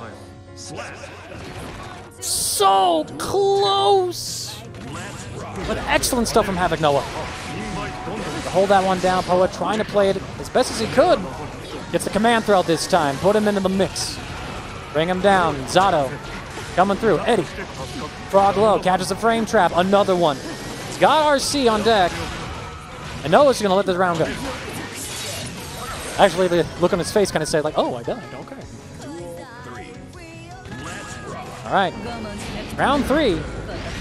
Poet might be able to get the burst at the end of this one. He jumps out of the heavy slash. Heavy stroke, rather. No time. Now this is all Noah's game. Megalomania. And it doesn't work, but the whip punish doesn't come through, and he just... Oh, man, you can't whip punish it, is what I meant to say. Another overhead. Havoc Noah goes up 2-0 with a perfect. Snowballing off of some spaghetti. All right, let's see how this one goes. Gonna check him, burst back. Oppose, but he runs in front of it, eating the note. Backdashes, gets caught by the 6 heavy sledge. Noah on the offensive. He's got Poet into the corner now. Excellent jab check. What another great jab check from Noah as well. Both of these sides just RPSing very well, calling out the fake things. Megalomania, the full thing this time, connecting. Get that gorgeous super animation. Zato through the wall. Havoc Noah on winner final point. Turning to 3-0 MDP. Block, Frog, he checks him at the perfect range. Actually crazy. He was standing in the spots that I happen to be standing in and just knew the button to press. Puts him to the wall, Poet. Gotta be very careful. He's gonna have to find the hits correctly. Oppose, gets blocked. Baits out the burst with Red Roman. Drops his kill though, but Fortissimo anti-airing. And Havoc Noah puts himself into grands. So, that's that. Havoc Noah sitting comfy in grand finals. MDPpoet is in losers final, guaranteed 3rd place at the very least. Currently, our top 8 looks like Gamma and Dazzie are set to play in losers round 1. I will play the winner of that. Green is waiting for his winner out of the bracket 2 of losers to get through. And then we have a Burst Burglar waiting to play the winner of Green and whoever he has to play. So, a couple of matches to go through, my friends. I'm going to put this on standby for now because I got to get Dragon Ball and Melty off the ground.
So Melty won. I'm going to start that now.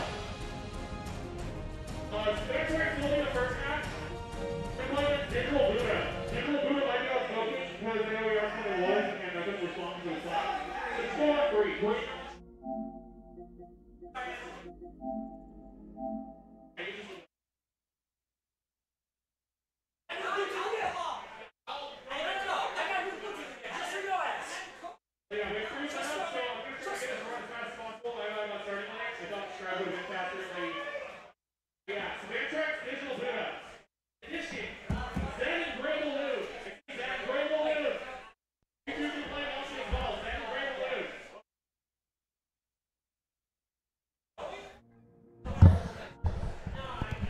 All right. Stone Cold Ridemeyer back on the microphone. Going 2-2 as normal. If you needed to know. Keeping it up for the regular folk out here, the working folk. Anyways, we got my two good friends here, Scijo and Green. What two great guys. Scijo is the classic Colorado Ram Lethal player. He is exactly Colorado Ram Lethal in a nutshell. And Green, he's some fresh blood that just gets it. This young man just gets it. Woohoo. All right, we're loading in. Man, you know, I really wish we were connecting the servers. I think Noah just screamed at me to play Melty Blood, but not gonna happen. All right, let's see if Mangaka set me up with names beforehand. He absolutely did not. We're gonna go with Scijo, and we're gonna go with Green. Bada bing, bada boom. All right, checking buttons. Green. Checking his buttons this time. I mean, he lost the game to me, so he's not doing so great. Okay. All right, Colin. I got a moment, Ryan, to join you up here. Absolutely. That's weird. You being on the other side, we're not, I know, we're not right? commentating Dragon Ball. I know, right? Last time we commentated was Dragon Ball. So. Yeah, that's right. Yeah. I got to work with you again on the microphone. All You're right. awesome. Yo, wait, why am I looking at the two people I knocked into losers? This is losers quarterfinal. If you check the stream control, you can see the stage or whatever. We have mixed up names. All right. It looks like Green's no longer playing games. Yes. He has gone to his bread and Butter. You know, he's saying that he hasn't really touched Strive since the last local, and with Jacko, you've got to know your buttons. You've got to be on point. So he goes over to the much simpler to play Giovanna.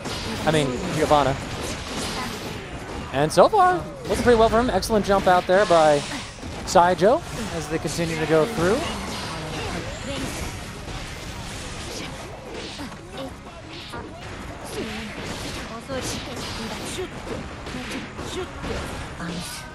Just remove that, sorry. Yeah, you're good, you're good. That's a good call. Welcome to top. You should be over here. Yeah, right? Yeah, I should just swapped right there when I got it. We'll do that after the match. It has been a hot minute since I ran a stream. Anyways, Here he goes. Still round one. Green?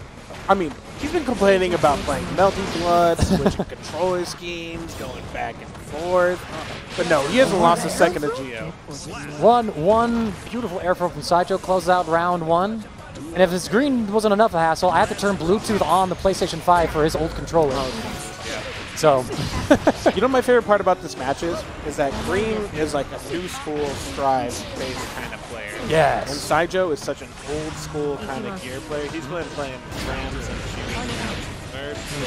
And this is a beautiful matchup between two people who just love the video game.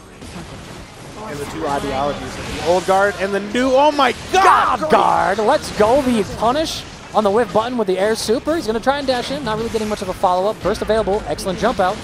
And great patience from Scijo, too. Not doing a burst on the jump, and you can block after that. Wonderful grab. Saw the slowdown looking for Green's burst, and Green times it well. The Ram Lethal special just running up full screen trying to grab you. Green more than aware of it. Scijo, pressure, gets the combo. Some Rekkas. Are we going to finish it? We can. YRC chases it, but Scijo with the air-to-air normal. Game one. Going over to Sai. The Psyman. The Scijo. Scientific Joseph, if you would. Here we go. Starting off again, Ram without pressure. Oh, you saw him have the bait ready, and Green delayed that extra moment to bait him in. That was a really risky grab right there, knowing how much Green likes to jump around with this kind of character. But he pays off. He's just still in the corner. He's still converting some big damage. Here's a wall break. Scijo's really come alive, it seems, during his losers run up here, and Green has been able to find himself as well, but... Dash. Oh my god. He's been talking to Zach123. Yeah. Little too much. Little too. That's disrespectful. That's the gross stuff. Oh, the check there with this far slash. Jumps in again. He's got plus frames. Yeah, incredibly plus. Gets the reset. Blue RC, I love the choice. Green, gonna have the block. I mean, I like the fact that he just jabbed out of it, just hit PPP out of it, out of the blue, because he was green guarding, and with Geo, I don't know, she's a different kind of monster there. You're just trying to match through it. Big damage coming from Scijo so far. He's gonna get the low. Knockdown? Oh, burst, but no punish. Still gets the combo. It's working out, and he punished the burst perfectly. Gonna get some wall breaks, some meter, a little bit of plus frames. You know what's messed up about this current situation right now? I am rooting for Scijo, who just gets 7 letters on screen, because if Green gets eliminated, I can turn the Bluetooth back off. I don't have to mess with it again. Hey, Green isn't losers. That is that's something else. That is something else. Well, it feels like to me. Yeah, after this one. Yeah, because I'll have to play. Gotcha. Well, one thing I think about Green is that like his motivation has like he's been spread too thin across like learning new fighting games, and like he's like approached like that top peak, right? Like he's been able to get to Noah in like grand finals. He's pretty new to fighting games. Yeah, yeah. Like, I think so. I think this is his first one. Is what he told me. A year or two. Yeah, something to that effect. Yeah. So the new fighting games. He doesn't have a controller. I mean, Green's really good at this video game. He understands it. I already called matches. Very good capacity. But the Devil's Deceit, the Siren Song of multiple fighting games. It takes you. It takes you for one exact ride. Beautiful wall break there by Green. I like to switch back to Jacko. He's had a lot of success with Jacko recently. He has not been playing and Scijo's been playing against Zach123 quite a bit for Geo matchups. But Scijo, the cheeky stuff. But Scijo also apparently plays a little bit of Jacko himself. He busted that character out against me, so he might have some like just like extra knowledge from playing the character. And as he starts off with aggressive round, take it. Your wish might be the command of Scijo there, pal. Right? No, he's out for blood. That's commentary curse. I'm gonna let Green know exactly what you do. I'm a narc. I'm a narc, yeah, you know. You can rat me out. Like, Green, I love you, but dude, get into control. Yeah, come on, Green. All right, here we go. Excellent jump out. Gets the sweep. Gets the plant a minion. Gets the crossover. That is the Green classic right there. He loves his crossovers. 6P, beautiful. Green finding some footing now in this game. Full charge 5D through the wall. A little bit of extra meter. TRC2S. Oh my lord. Enough to get the kill though, but he will get that chip or catches Scijo wiggling, and all right, Green stays alive. Scijo still looking at match point. Green looking at to stay alive. One more game. There we go. Ram with all pressure time. You're in the corner. Here comes the sword. He'll jump through it. Scijo just checks him beautifully in the air. Run up, sweeps him. That is a rare miss from Scijo. He does not sell this kind of thing. See, here we go. Look at this conversion. Look at it. Oh. He remembered exactly what he had to do. Gets the full charge 5D. 5D. You got that from me. You got that from me. I taught him that. And that is it, Scijo. Scijo, on behalf of Ryan's teaching, takes him out. That is the end of the Bluetooth on era for this PlayStation 5. Thank God. Thank God. I have to restart it one more time now. All right, well, we are live here at Akihabara Arcade, located in Westminster, Colorado. We are right in the middle of downtown Denver and Boulder, Colorado. Oh, Lord, oh, my Lanta. How did the people show up here tonight? All right. So we're going to go ahead and take a little bit of switch of personnel. I'm going to go ahead and throw us up on the standby screen, but it was great talking to all of you. I have to go play some Melty Blood. So we'll see you guys shortly.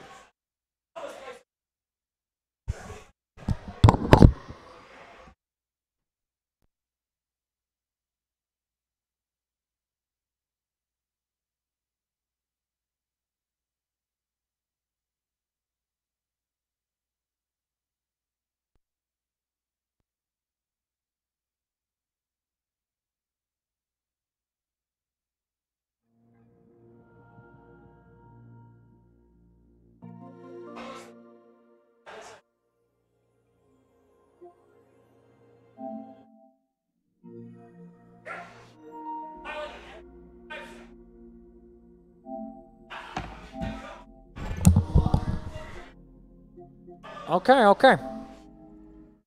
So we have Scijo going up 3-0, and now we have Scijo playing Burst Burglar on the stream. For our next match, my friends, let me go ahead and just switch cameras. For our wonderful selves here, Burst Burglar over here. The nice thing, though, is that the PlayStation 5 loads super quickly, so even these resets aren't really like the big deal. Cutting up, highlighting this VOD is going to be a nightmare, though. Well, not really a nightmare. All right, players are setting up their buttons right now, my friends. We should have a Ramlethal versus Jacko matchup, and Burst Burglar, as we all remember, had a very close set against Havoc Noah, who's sitting cozy in the Grand Finals right now. Going down to last game, last round, if I recall correctly. It was definitely last game, maybe it was not last round. So we have to see if Burst Burglar can complete the Cinderella run back to play Noah himself. Cisco the Mule, thank you so much for the raid. Welcome to the stream, my friends. We're playing some Guilty Gear Strive at Akihabara Arcade for our Anime Biweekly. Melty Blood will be coming up next, so stay tuned for that. We'll have Dragon Ball FighterZ a little later. We're currently running both of those brackets off stream right now. We finish up Strive. Wanted to give you guys all that action, since we haven't gotten a full tournament VOD of Strive in a hot bit. And hopefully soon we'll be able to have 2 streams again, so we can get all the fighting game action for y'all. And here we go. Starting off very strong. Scijo playing like a man, a demon possessed. Going through right here. He's gonna get, oh, the Ramlethal classic, just the reversal super. Scijo feeling himself. That old school Guilty Gear head coming out. Checks him, able to go through. But yo, the punish from Burst Burglar on the stalled Rekka. Scijo not frame trapping here. Short little trade, they get the sweep, bring him down. Talking about, hit him now. Super minion time, but immediate check, and there goes half a bar for Burst Burglar for no compensation.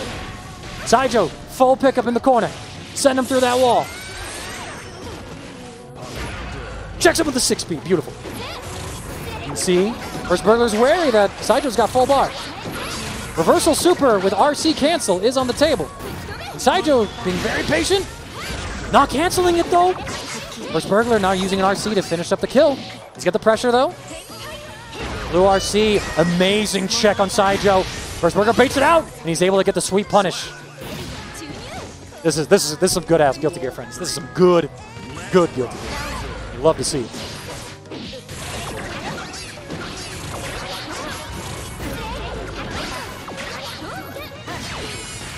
Check him out there. Put him back into the corner. Scijo now catches the jump.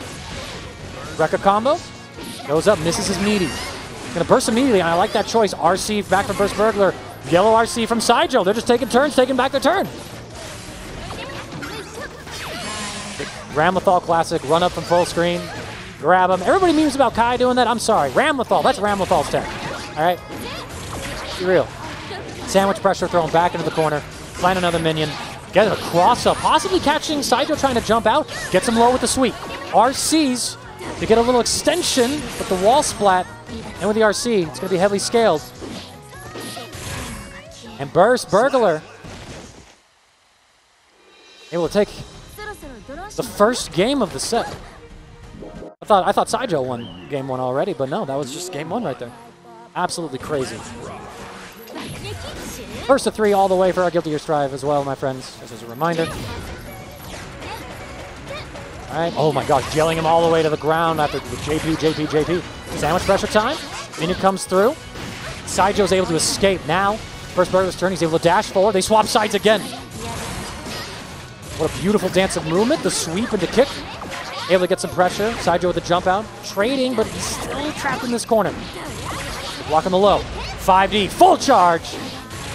But Burst Burglar doesn't follow it up. They're laughing about it too. Burst Burglar just forgot. Bro? He really just did that. Unfucking real, dog. Unfucking real.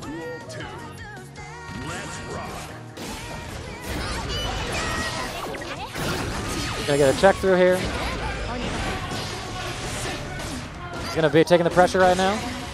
Red Roman cancel, 5D, fully charged, completely blocked. Nice 6P there, and with the minion there, Burst Burglar gets a short pickup. Pressure time, keeping the pressure. Are you wiggling? Are you wiggling out there? Jumps over, interrupting the armor on the minions. Oh my gosh, smack him, smack him, smack him. Right through that wall. Burst Burglar really finding the groove now. Gets him with the low. Be able to start checking things here. Counter hit. Oh my gosh, his health just melted away. And Scijo loses game 2 very quickly after a strong start. Burst Burglar sitting now. Only one more game to go.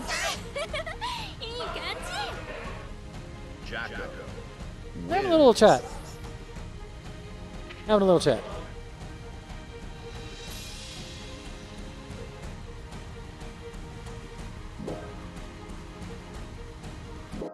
Man. Duel 1.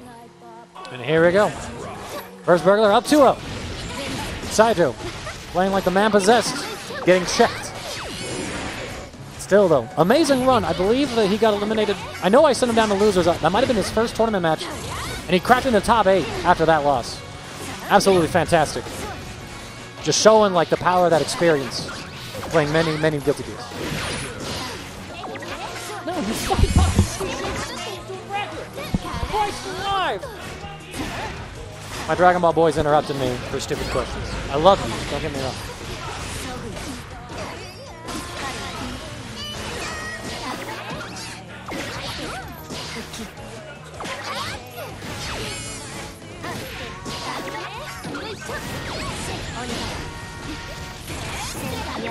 All right, burst out there from Scijo. They clash on this. No, oh my god. Yellow RC, Scijo not want to give this up. Burst with the backdash. Scijo had the chase, didn't commit anything to it.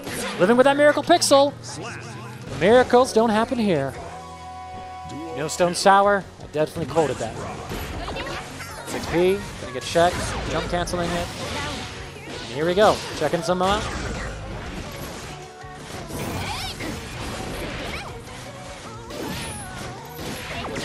.6P checking him. Burst Burglar now has got Scijo in the corner. Multiple overheads, gets him low. Catches him low again. No, excellent jump out, but he gets flipped by the minion. Are you real, dog? Scijo had an excellent jump out, but somehow Burst was able to reach him up there. Scijo. I have to find it deep within him to clutch this situation out. It's not over yet. Under him, PRC. Able to avoid it. Sweet. Here comes sandwich pressure time. Yellow RC's at the perfect moment. Scijo keeping his tournament alive. The overhead chases with the backdash. But chases rather, and Burst Burglar's backdash able to evade. So now Burst Burglar wins 3-0. He'll advance on to the loser semifinal where he'll face the winner of our next match on stream, myself and Gamma. Wins. So yeah, I'm going to set all this stuff up. Mangaka, I added a J to my name, don't ask me why. Gamma, let's do this. Saving.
All right.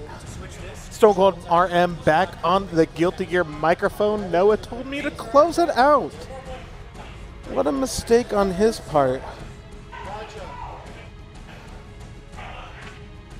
All right, so we got CD Mangaka.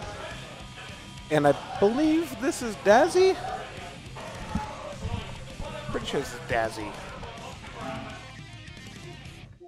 Two very strong competitors, still in the, I believe, winner's side. Let me go ahead and take a quick gander at that. Yeah, this is winner's quarterfinals. Perfect, yeah. All right, so we're going to see some Soul Badman on the Colin CD Mangaka side. And we're going to see, that's not what you do. I guess some Nago, all right. Maybe some button check. Huh. We'll go ahead and see Soul Badman versus the Nago. I got intermittently joining me here, the FGC Quam himself. Shout out to him. Duel 1. All right, let's see if this is a button check. This does not look like a button check. No one hit 6S that convincingly for a button check. All right, so we're going to go ahead and throw some big buttons, and no.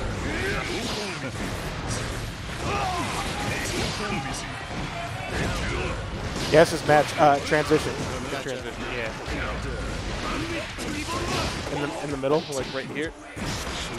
Which should be a button. Yeah, there you go. All right, thanks. I swear I've done this before. Dude, I had to sit down and ask Colin too. That's all right. Colin got a little distracted. He's spending a little bit of meter. Cool. Gamma needs it. It's not like he's gonna carry that to the next round. It's okay. Yep. All right, Beyblade, just to secure a little bit of plus frames, doesn't follow it up. Gets hit with the 6S on the backdash. Oh my Lanta. All right, throwing out some gun blades, followed in the Kai Kiss Me colors. You know, he said he was learning Kai. I didn't know that this is what he meant. He's lying. Kai, bad guy over here. Man, CD Mangaka has got so much mileage out of 6H today. That is crazy. I mean, I've seen it against like Bay players, Jacko, maybe a few Kyles as well, but gosh, he's been mash at that run. Especially against Nago, I feel like that's not so good against Nago since he could like bait that, right? He could whip punish it pretty well. I mean, yeah, technically, his 6-speed in theory goes straight through it. Since it's so active and so long, but you know he also has the right there, 5B. Let's see, what do we have for the Schmicks? He's taking him back. Oh, take him around town, double loop him up and down. Wow. I didn't know we're playing the Nickelodeon Smash right here because that was some SpongeBob combos right there. Oh, lordy. All right, let's see if we're going to get a wall break here. No, just the impressive. Yep. Straight for the kill. Why not? You got the meter, just spend the meter. Yep. Hell yeah. You got to cash out as soon as you can in situations like that. Look at that, 1-0 already. Gamma's up. You know, Colin's got the option so like you could say, hey, you know, I was just making sure the stream was running properly because this scrub over here. He might take it. He might take it. I get it. Oh, wow, fully charged dust. I'm with him. Oh, wow. I'm with him. You don't burst that. You don't burst that. I like that. Right. The walk forward, the confidence with the dash. I like. Dude, Gamma, I like this guy. Look at that. I like Gamma. Gamma's my new favorite Colorado Guilty Gear player outside of Jamal. Rito. You know, Gamma, that bait was really good for the DP because most Nagos they just go in and they just go ham like. Oh, it's just a walk-up throw. You saw that? Not even the gross bite grab. It was just normal dash-up throw. I respect the hell out of that. Oh, my lord. All right, looking for some 2H action. Not a bad button to hit against Soul Badman, especially if he's hitting some 6S. He is calling out everything. This Nago has played a few Soul Bad guys this day. He knows the exact like spot to get him at, too. Like, he doesn't go in. He just stays at that perfect distance. Oh, Colin's yelling. I didn't hear him. I didn't hear him. I didn't even hear what he said. I think he was talking about the score. He's like, hurry up. 6H right off the bat. He loves his 6H. I mean, I respect it. That's a good button. Yep, it's gotten him this far. He's winning something, absolutely. Nice burst. Keeping yourself out of the corner against Nago is essential. I will support any burst in that nature. Alright, success. Some fake gunplane stuff. There we go. Oh, nice. Using the Beyblade to get best of his damage. Okay, he should kill now. Yeah, That's it. this is dead. Super, just to style on him? No. No need. Duel 2. Let's rock. Both players looking super intense right now. Mangaka really reeling back in his chair. You don't see that kind of stuff unless you're playing Dragon Ball. That's some wild stuff. Hey, he might be taking this a little more serious now, you know? I mean, he should. He's been playing excellent all night. Oh, yeah. There we go. Nice. Ooh. Ooh. Wow, I can't. That was a good call out. Now we're playing Soul Badman. If you ever want to play Soul Bad Guy, just use two SDPs in a row. And that's classic Guilty Gear. Everyone will respect you. Oh my gosh, he had his number. Oh Lord. All right, now he's probably gonna come over here and yell at me now. He's already yelling out something. It's a character hate. It's okay. It's okay to hate characters. That's the way of the Guilty Gear. every character's BS except mine. Exactly. All right, up next, oh Lord, we have the first Burglar coming up. Another Ryan. Love me some Ryans. All right, so we're going to probably see Jacko from Ryan. From Burst Burglar. All right. Maybe some Chip. Maybe. He's feeling a little froggy. Anyways, we are out here at Akihabara Arcade, located in Westminster, Colorado. We are in between Boulder and Denver, so if you ever want to come visit us, this is quite the vacation spot. It is. Yeah, we've had plenty of people drop by whenever we would have our regionals over here. People from all over the country just coming through, having a great time. Yeah. Shout out to Francisco and the KOF crew. Winter Showdown. In the planning stages currently. They haven't announced anything yet, but it's coming next year. We all feel comfortable enough to start bringing back regionals, so I'm pretty excited about that. Yeah. All right, Gamma versus Burst Burglar.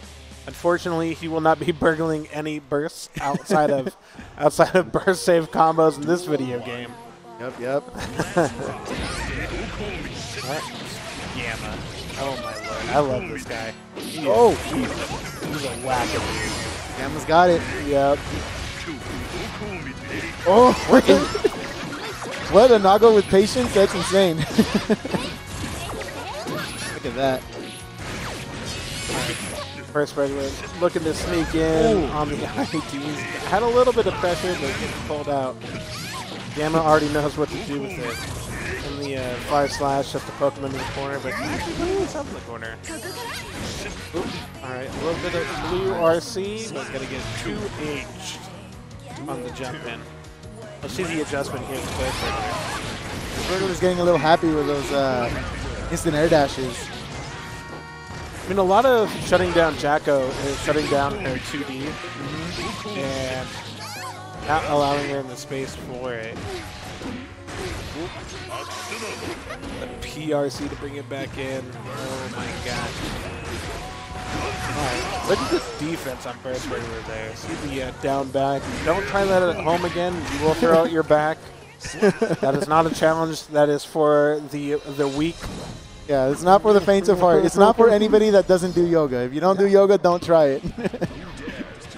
I saw people doing that shit Oh, on look the at that. internet, and I'm just like, how the hell do you get back up? Burst Burglar said, no, this is a single-player game now. I'm playing a CPU, and it's counting. Did he get in? Yeah, he's back. He's back. Okay. Yeah, so it's, what, 2-0? Gamma? Is that 2-0? I thought that was game 1. I Gamma's been here doing the same thing for a while. Yeah, Gamma beat Mangaka 3 games straight, and then I think this is game 1. No shade Game 1. intended. Yeah. Yeah, see, Well, it was he had it for a CPU. Oh, yeah. Okay. There you go. Now we got people playing. He's about to be that man. Wouldn't that be slick if you just like sneak in the CPU and you beat him and you go like, well, I won. Man, back in the day, my homies and I would pull up the latest like WWE game, put a bunch of characters on the hardest CPU, bet some money, and whoever won the match on the CPU match got all the money. Oh, that's the hype. The pioneers of salty bets. That's the hype. No, it's this poster is salty bets. But yeah. Oh, okay. Yeah. Anyways, Gamma so acting like a wild man. Oh my gosh. This is like the complete opposite of what he was doing game 1. Game 1, he was like staying back, waiting to like whiff punish and just like throw in pokes, and now he's like just going in. I like the approach though. If you get Jacko to like hang out a little bit, he gets a lot of mileage up to That's it. Throwing Jacko through the wall. That's the first time I've actually paid attention to Jacko's splat right there. How like one of her legs is like over the other one. That was kind of a weird pose. That should be the next Jacko challenge. Just getting one of those Velcro suits and jumping against one of those inflatable. I support it. Bounce houses all day. That costs some money. Alright. There we go. Okay, what's it going to be? Spending the meter for the super, making the minions stronger. Alright. I mean, it does some chip. Yeah. Alright, here we go. Drop the minion, bonking him on his head. Oh my gosh. Wasn't enough. Alright, another one goes to Gamma. I like Gamma. Gamma is throwing a literal monkey wrench in the whole operation here. Man, looks like is Gamma about to like just win 6 games straight? Like just sit down and be like, all right, let me win both of these matches real quick. I support it. I'm all about that. I love Burglar. He's a great friend of mine, but Gamma new favorite Colorado fighting game player. Yep. Gamma's keeping everybody on their toes right now. That's good. That's always good to see. Look at that. Oh, ready to meet your maker. Yep, that's smacking somebody with max risk, right? Oh no, he's just it. That's it. Yeah. Ay, no. Get out of here. All right. I mean, those kind of rounds happen as Nago. They're to be expected. Ooh. Oh, good old third strike parry from downtown. I like it. He's fishing for some 2S's there. Yeah. Ooh, nice. Chucking the minions, trying to get him on his head, giving him the ratatouille. So that was a fully charged burst, right? But he just got hit with a minion, so it stopped the launch. Wow, that dash in bite was amazing. That was a full send commit. I respect the hell out of that. Right? Look at Burglar here, trying to gain some ground. Oh, all right. I really like Burglar recognizing that if he's just going to play close to the sword, he's going to get a little of that double-sided edge there. Now he's going away, getting some sandwiches from PRC. Ah, nice. Yeah, the charge 5D. That's a hard one to block. You can't blame him for not blocking that one. Yep. Explaining the science behind it. I love it. What are locals for if it's not for that, right? All right. Ooh, the 5D. Walk up my end on that. Ooh. All right, we're sandwich fully now. All right. Got to stab. Give him a little stabby stab. There you go. Beautiful PRC right there coming in. Gaining ground that was just necessary. Right, what's it going to be? Ooh. Yeah, absolutely use that YRC right there. There's no reason as much as Gamma's proved that he's just so lethal in the corner pressure-wise, there's no reason that you should not use your wire seed to get out of that situation. Especially when you're at that low of health, you know. The back dash Beyblade from the 2D, that was, what an opening gambit. Ooh. Alright, nice air throw. Good perception on Burst Burglar there for jumping out of that bite though. He's seen that a few too many times, but Gamma definitely has his number on that. You know, I think Gamma's doing this on purpose, where whenever a minion gets thrown full screen, he jumps and blocks it so that the minion isn't behind him. I think that's like pretty smart. Yeah, for the most part, there's a few times where he did that, where it definitely could have snuck behind him, but there's a few times where he just kind of make the minion respect the area that he's playing. Like, when I play against Jacko personally, I like to jump out and block, just so the minion doesn't go a little bit further than I kind of want it to be. Yeah. In that situation, exactly right there. The one time you didn't do it. Goes to show how important it is, right? Alright, throwing up some minion moves, slicing through it, absolutely. Why not? No reason to not hit those minions. Oh, nice backdash. Got a shenanigans going. No minions out, can't really capitalize at that point, resetting neutral. Ooh.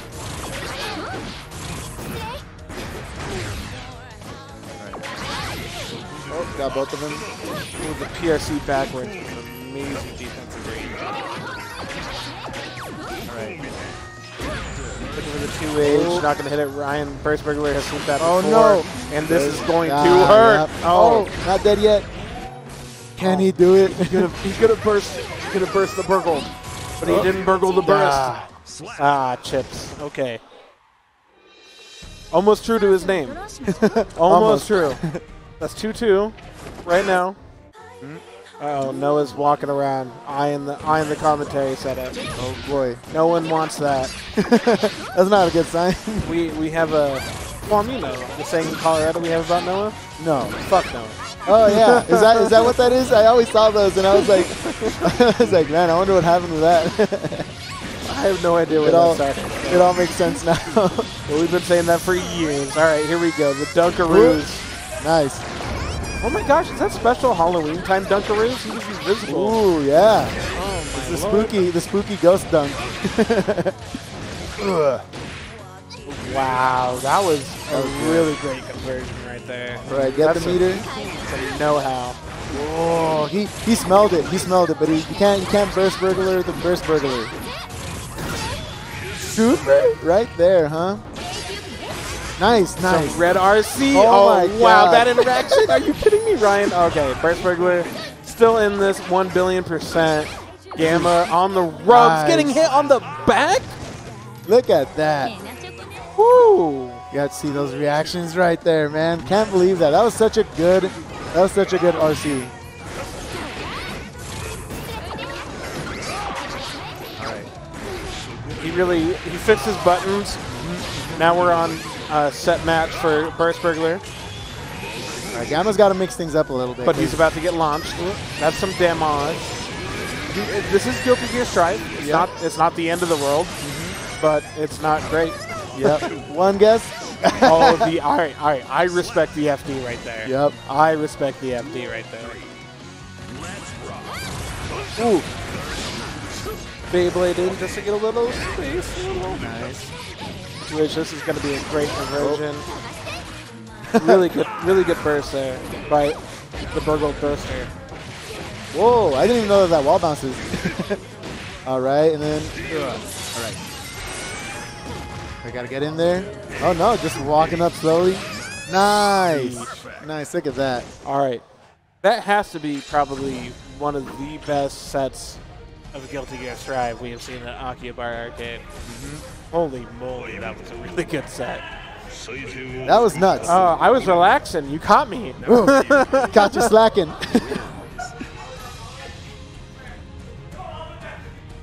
Holy moly.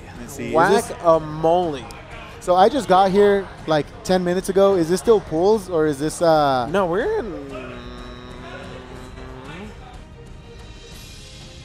I had to pull up the bracket, sorry. I forgot. No worries. I'm not a TO anymore. I don't remember. How dare you not know everything? Not my horse. Not my farm and not my horse. Collectively. All right, we got. All right. That was definitely a winner's match. I know that for a fact. Who's playing right now? I don't know anybody's There names. is, that's MDPpoet.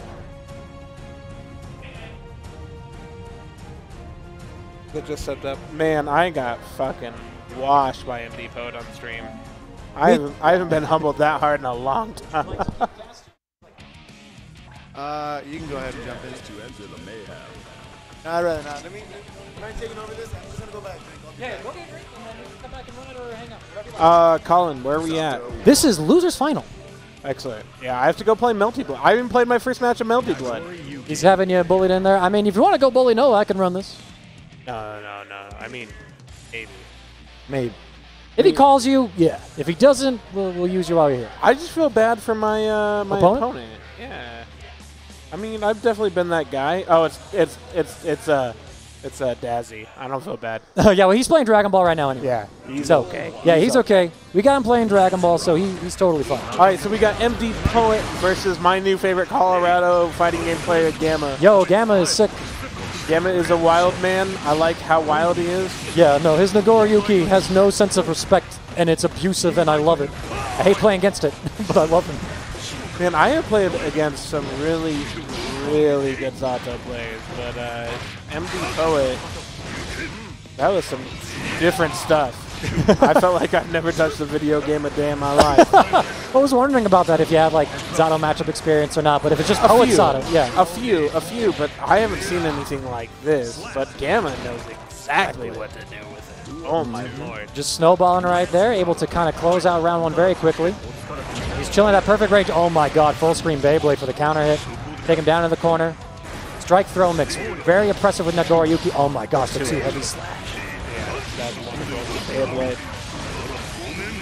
The 5D in the PRC like that was nasty. So nasty. Poet does escape though with a throw after the oppose. He checks him with a 2K. In a very early burst. Looking for the opposing. Wow, I would have thought command throw. Jumps out of that, gets a throw reset. Command throw this time. Here is the command throw. He's done playing games with the he might tech. I don't blame him though. Showed it once, and now every throw since has been command throw stuff. Blue RC checks him. The option one. Okay, they both like that. They both like that. Blue RCs, he's punished. Blocks rather. Dark combo, blood looking high. And Poet escapes to the skies, and he gets him with that delayed fall. The air mobility of Zato, not one to be messed with. All right, we are currently at 1-1 round. The oppose to check the Beyblade. This is very good for MDPpoet. Gamma holding on to that burst, knowing that Poet can bait it at any moment.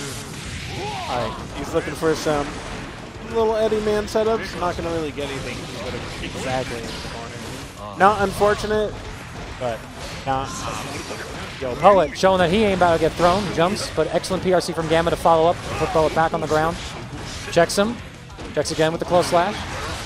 And just as Poet tries a reversal, it's the throw this time connecting for Gamma. Another throw. Another one. He just shimmies in. Gamma's my favorite Colorado fighting game player of all time right now. Oh my lord. That was so clean. Peter Orwind, gone. He's done. Done. It's over now. Jamal Rito, gone. Done. Ryan, Burst Burglar, phone arm's not forever anymore. I'm a Gamma fan now. There are so many woody action figures you are dropping for this Buzz Lightyear right now. Here we go. Poet gets him into the corner. He's going to get the command throw mix. If Poet can get Gamma in the corner, that's where. Oh my gosh! But Gamma, he got him. That is a far slash that got caught a little too far out. Well, that is a reversal option. You had to be aware from Nagoriyuki. Checks him, catches the mash, and doesn't convert though. Poet second chance of life. Oppose. Gold burst. I really like that play from Gamma. Blue RC to fade back. No punish on that landing. Chases him, throws him. No tech. Ooh. Gamma is so good. Poet. Starting off strong again. Use the frog to do a little dunk back, a dunkaroo. Trying to get in the corner, but yeah. Oh my gosh, the close slash able to anti-air after whiffing. Oh my gosh, the blue RC in the throw. This is hands down the battle of Blue RC. We can abuse Blue RC. I made this like observation someone early in Strive, like, yo, the depth of this game is going to come from how you use these Roman cancels. Absolutely. Oh, the Gamma going for a cheeky reset. Poet still jumping. Meter is king, and these two boys are... Oh, no punish, the jab check. All right, here we go. Some neutral with the forward slash. And Poet just dies. The guts and health on Zato is such a low resource on that character just due to the resources they get having a puppet character. Gamma showed up to play some guilty gear. He's gotten to Noah a couple of times, and I think, honestly, if Gamma has stronger defensive choices, if Noah puts him RPS, he's definitely one of the contenders to give Noah a true rival in the scene. Here we go, starting off strong. Excellent defense so far against Zato pressure. My guy, my guy! You gotta get out of here. My guy, Blue RC back, checks him with the dust. They're both charging. Everyone's charging. Everyone's winning. Oh. Reversal, but Poet doesn't realize the gauge. blood gauge. It actually gets him off. Poet now needs to chill, or at least find this next hit. He's got a false defense. All of this. Checkmate. Come on. Yeah, you gotta check your meter on that, especially when you have blood gauge running off. You gotta use that first. My guy. Heavy slash catching. It's level 1 for beat's sake. It was back a dashu. Poet gets hit, trying to press a button on the ground. Frame trapped on the jump. Keeping them in the corner. I like it with the 2H. That 2H is really hard to escape once you enter the airspace. Command throw. Poet's been able to land quite a few of those. Is Gamma not really the jumpy type? The backdash super wake up type he is. It does. Poet went for a throw, I think. That's the most irritating thing about playing a player like Gamma is that they're so good at choosing when they DP. I don't know about this Pruitt. I really don't know. Make me believe in that burst. That is a hero burst if I've ever seen one. But we might see the hero come true. Oh my gosh, is it MDPpoet versus the world? No, it's MDPpoet versus 6. That's not even 6 feet. That was just slow slash, I think. Poet, one of his just habits, he bursts very early when he gets hit, and sometimes he likes to force a situation, and he, instead of playing this last match with a burst on deck to keep it fair, he tries to try and clutch out a win. That wasn't his. Eddie. I like that. I like that. Getting rid of Eddie. I'm at multi. So long as Dazzie's not playing. Yes, he is. Dazzie is done with the Dragons of Balls, and now PRCs, he's able to dodge that command throw. Burst back from Gamma.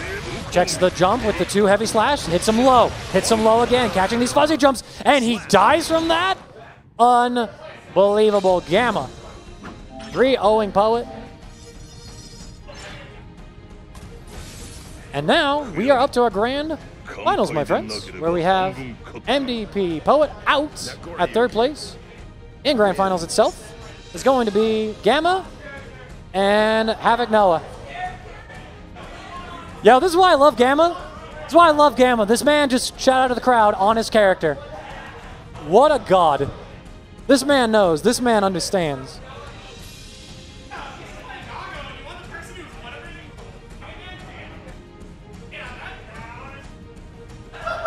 Why don't I play Nago, honestly? Well, then again, I need to play Strive in general.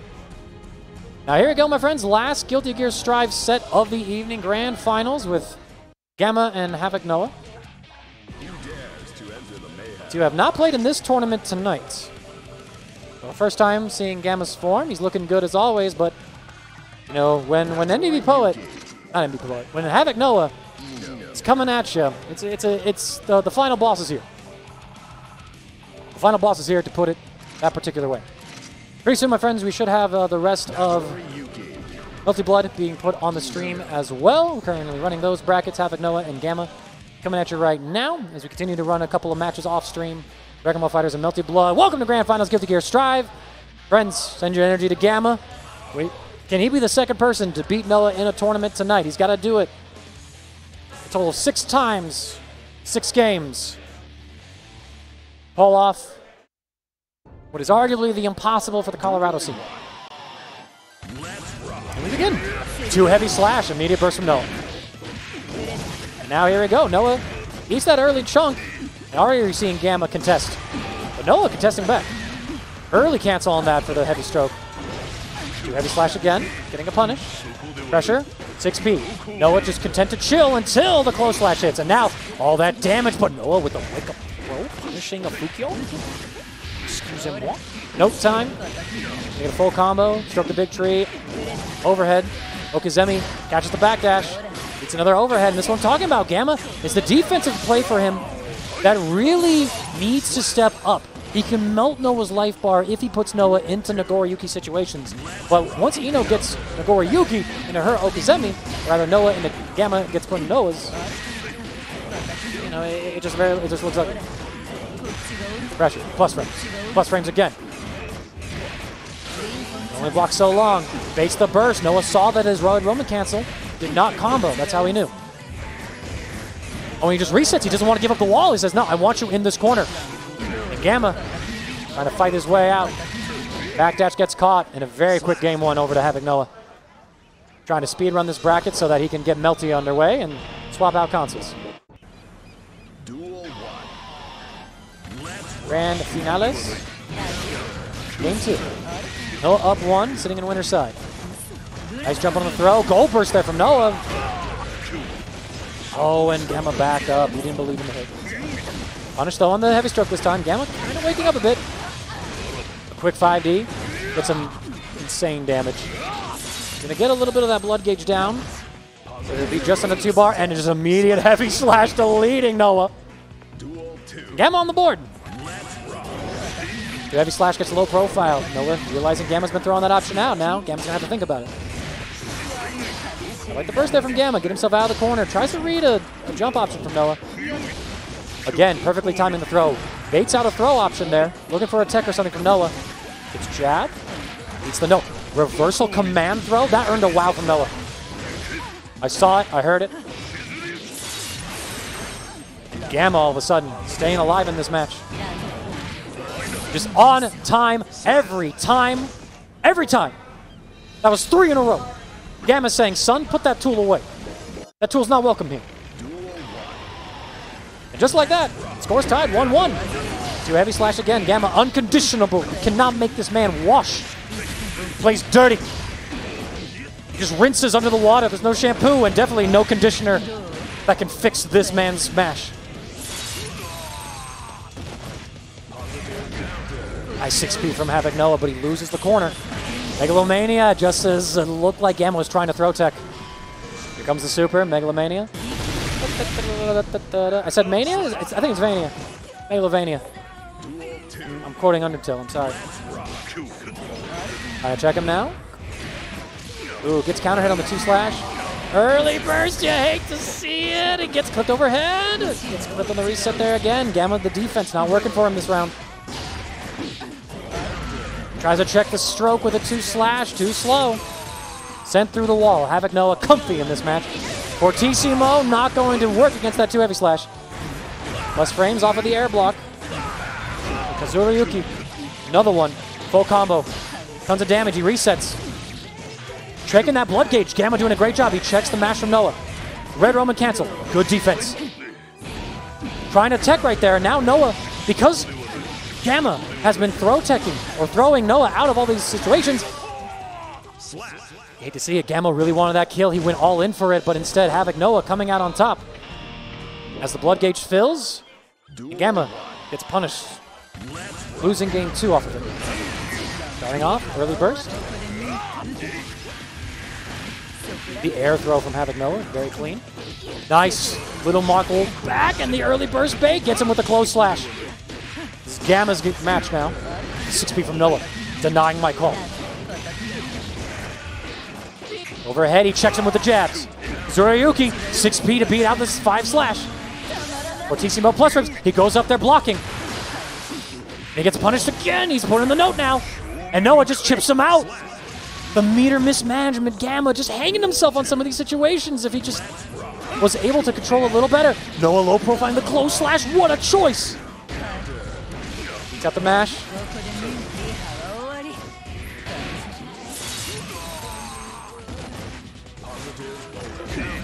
Close slash. They have the target combo, reducing his blood gauge by quite a lot. Side swap again. His blood gauge is non-existent now. Drops though. Noah now, full meter. Fortissimo. No burst available on that one. Throw, stroke, stroke. Noah chilling. Fortissimo gets baited, but Gamma whiffing the 5-slash, not able to punish. 2-slash, Noah baits the burst, and that is it. Havoc, Noah is once again your Guilty Gear Strive champion, defeating Gamma 3-1. God damn, Gamma. You're still our favorite fighting game player. You still are our favorite boy. So, my friends, we're going to have Melty Blood take over the stream now. So we are going to go on standby, let you all hang out right here as I update the stream and swap out consoles. Thank you all so much for hanging out with Strive today. This will be up on the YouTube channel later. It's going to take me a little longer to do because I can't export to YouTube directly at the moment, all the download stuff. I'm Scijo Mangaka. Thank you so much for hanging out with us today. See you on the other side, friends.